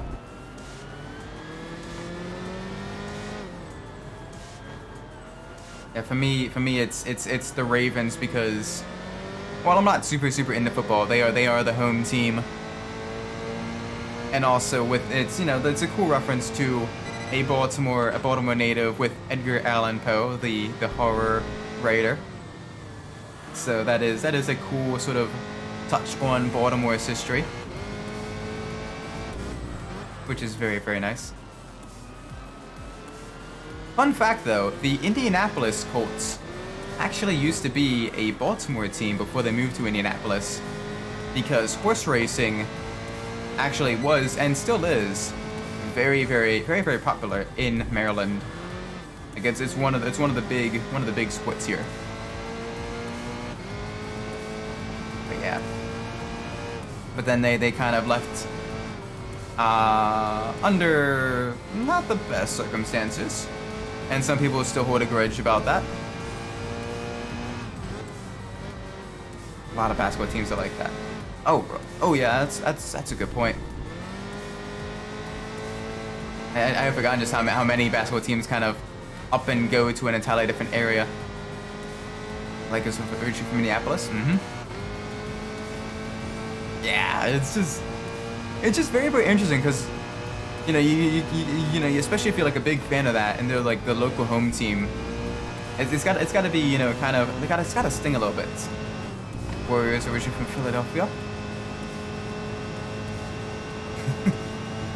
It's crazy. It's crazy how that happens.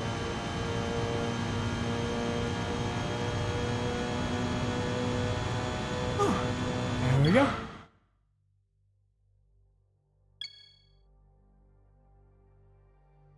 Oh, the beautiful Oklahoma City Thunder with Seattle Supersonics. Okay, to be fair, the Supersonics is a really cool name. We'll do one more race. Uno más. One more race. The Memphis Grizzlies, Vancouver. Right, that was one of the questions. That was one of the questions in the trivia. Yeah.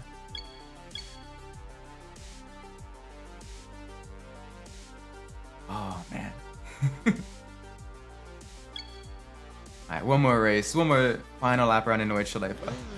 Just to kind of say goodbye to the Supra. Not to say goodbye, just see you later to the Supra. Because we will be driving it again next time we stream this game. And I intend to do like a full stream schedule next week. I was coming with all of the questions myself. That was a good variety of questions. Some deep cuts with some more standard stuff. Yeah, I like that. I had a lot of fun with that. I didn't do well, but that was really cool. I have to see if I can't create like a motorsport quiz or something and kind of post it on a channel community page for people to do. So that'd be really cool. Or maybe like post it on Discord.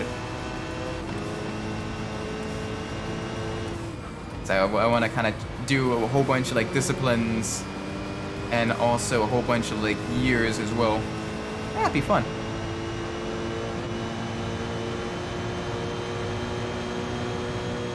Oh yes, the speed of the Supra. Almost to 200 miles an hour on the Nordschleife. Slow it down for the right-hand hairpin. Yeah, I'll have to see about how to create one of those. But that'd be cool. Host like a community event on the Discord server. Have people join like voice chat or something. Do a what's the one thing my cousin uses all the time? Like basically like an online quiz thingy. Have people go on their cell phones or on their PCs, like sign in and everything. That'd be cool.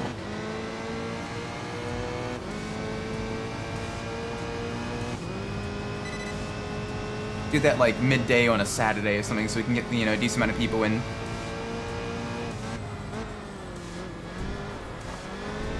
That was originally from San Diego. Oh my gosh.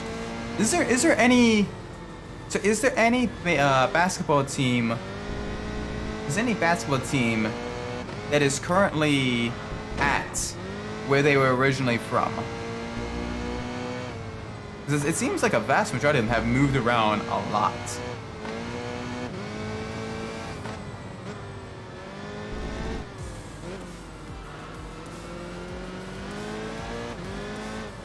Oh boy, easy. Easy, easy, easy, easy.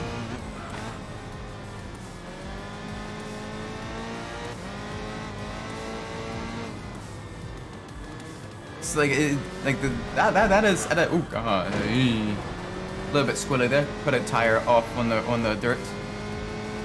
But like it seems like that is a lot of teams that you've been listing that just have been, you know, were originally from someplace else.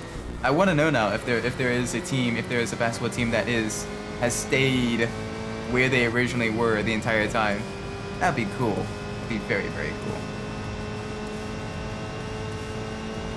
Or at the very least, a team that is at least back where they were originally from. That'd be the next best thing.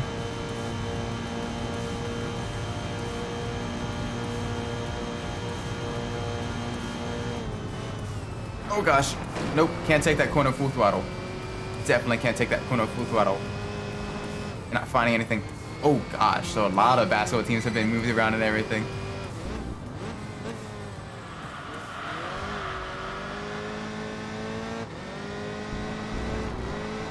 I gotta see.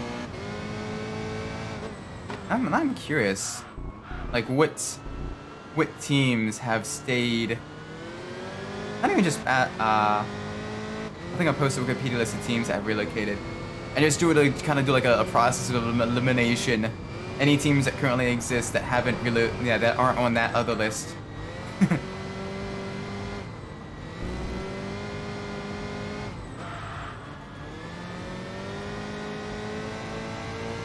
Oh boy, easy.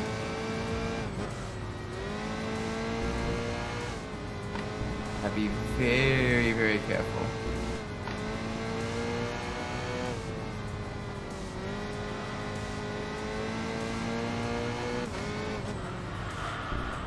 Oh, squirrely, squirrely, squirrely, squirrely. Very squirrely through there. I'm also getting a little bit tired. I'm getting right to that threshold where my driving standards are definitely going just a little bit out the window. Oh gosh, way out the window. Where I'm getting on the throttle just a little bit too early. I'm braking a little bit too late.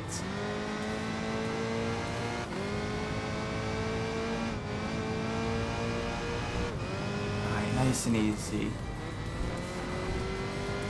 Hey there. Welcome to the stream. You have just stopped by right close to the very end of the final race of the stream, because I'm going to be going to bed very shortly. But you get to see this beautiful, beautiful, beautiful Toyota Supra finish up a lap around in Angeles. He collapsed last night. Oh gosh, that's not good.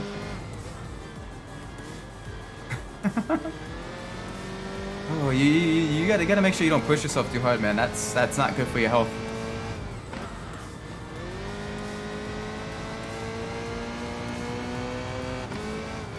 Alright, final straight. 1.2 miles of asphalt. You want to go again? Oh gosh. This time 5 days. I think after like 3 days you start getting hallucinations. Any teams that aren't on the list, you can assume didn't relocate. Okay. Nice. I'll have to... Maybe like...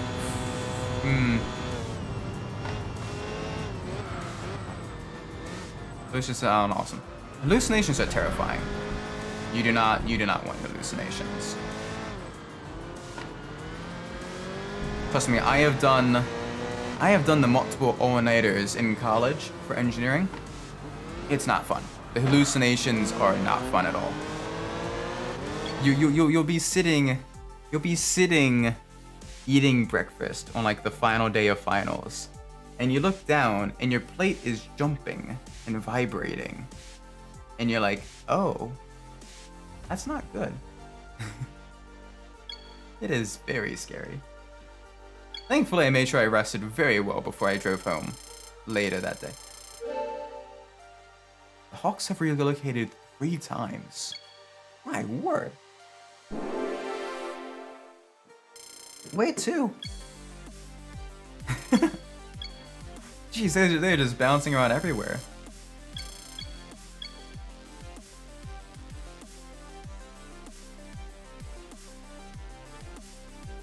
We're at level 9. We can do one more race. We'll do one more race. We'll get the car up to level 10. We'll get the car up to level 10. Why not? We can do it. We're so close. We're so close to leveling up to level 10 anyway.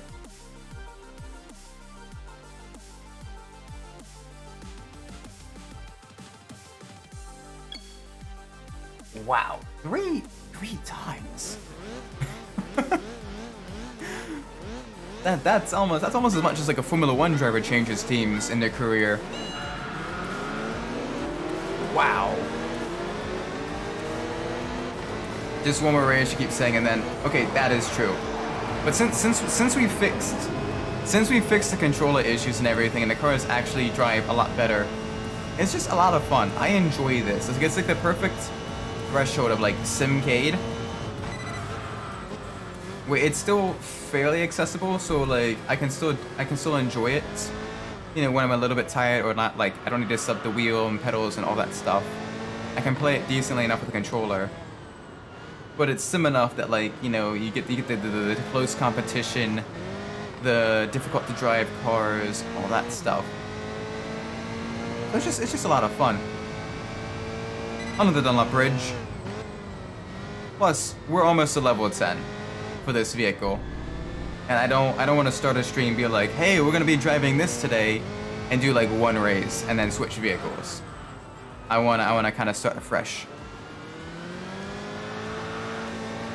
And also because we went through this very quickly. Now that we're driving cleaner and everything, and we're winning more races with the better controls, we're leveling up these vehicles a lot quicker as well, which is nice.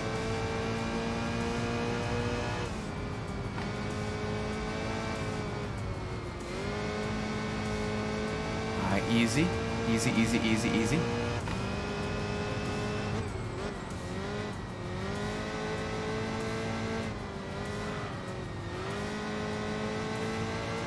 Oh, I love Lowen steering the track that looks like a kitty cat.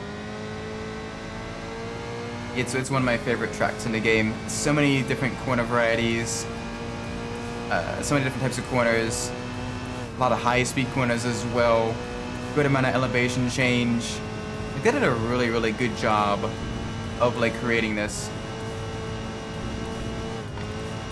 The Hornets, the old ones with Oklahoma City, New Orleans Hornets. Or after Hurricane Katrina hits.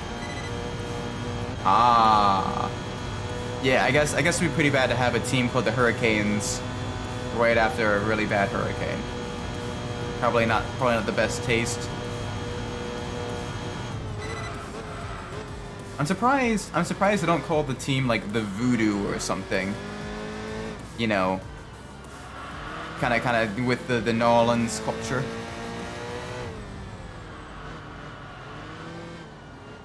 Cause that'd be a pretty cool like vibe and aesthetic as well. Kind of having like the black jerseys with like some green aesthetics and everything. with a little bit of gold as well, kind of flickered in. Hornets are jumped around constantly. Oh my word. Basketball teams like just change like crazy, it seems. I knew teams jumped around a decent amount, but like that much. I wonder what causes that instability compared to other sports. Is it due to just it being a quote unquote cheaper sport? Question mark. Compared to like the massive fields and branding of like baseball and football, or I'm not sure. Original Hornets were originally from Charlotte, and replacement Charlotte team were the Bobcats.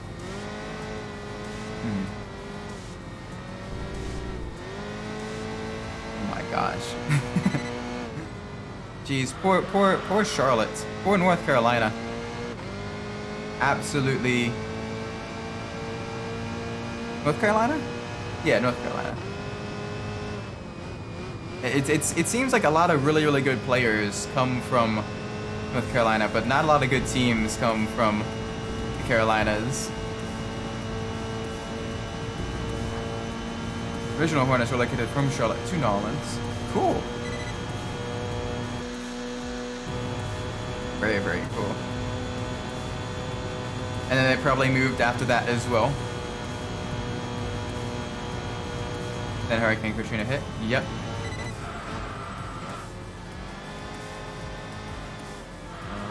Yeah, I remember watching the news when I was a kid, seeing all the destruction and everything.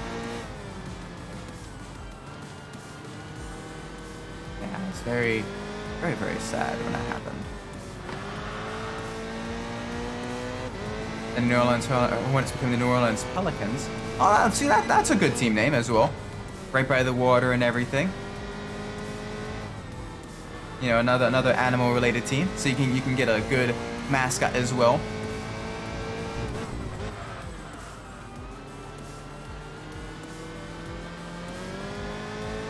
And I'm surprised there isn't a Las Vegas team of any of the big four sports called like the Wild Cards. That'd be a cool team name. And the Hornets finally came back to Charlotte. Oh man. Name is bouncing around like a game of hot potato.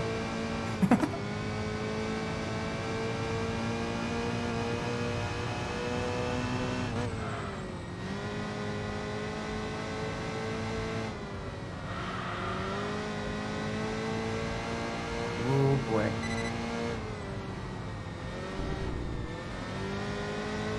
Nice and easy.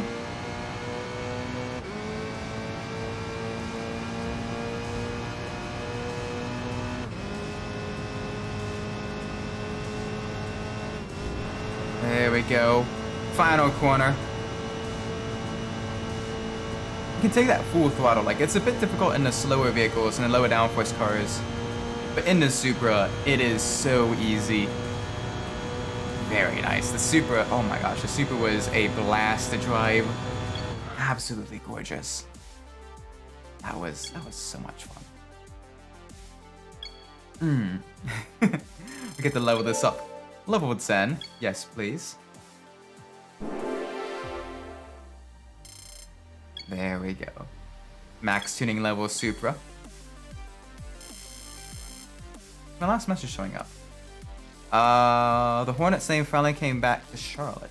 Was the last message you sent. I'm not seeing anything else. Even on the YouTube chat side of things, on the YouTube managing the stream management side of things. Gotta go. Alright, take care. You have a great night as well. They sent another. I've not seen it. That's very strange. I don't know what's, because normally as well, I get if Stream Elements has an issue where Stream Elements block something, it'll say like in the YouTube chat, this message was deleted by Stream Elements. Click the view.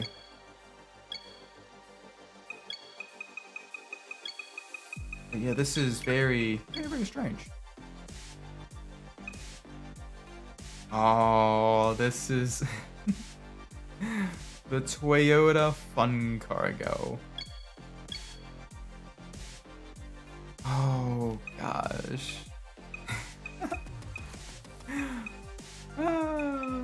This little thing. The Toyota Fun Cargo. Oh, that's painful. That is painful. The Fun Cargo. Alright, we're gonna save the game. That's what I said a bit ago. Sounds like a good plan. So I'm gonna be saving this. And I'm gonna be ending the stream because it is almost 12:30 at night. And I do have work in the morning. So let me save this. With that being said, thank you all so much for watching. I do appreciate it. If you enjoyed the stream, do be sure to leave a like, subscribe. Let me know what I'm doing well in the comments below. If you didn't like the stream, do be sure to let me know what I'm doing poorly so I can fix it in the future. Regardless though, I've been Umbras, and wherever you are in the world, whatever time of day it is, I do hope it is a great time for you. And I hope to see you on the next stream. Take care everyone. Bye bye!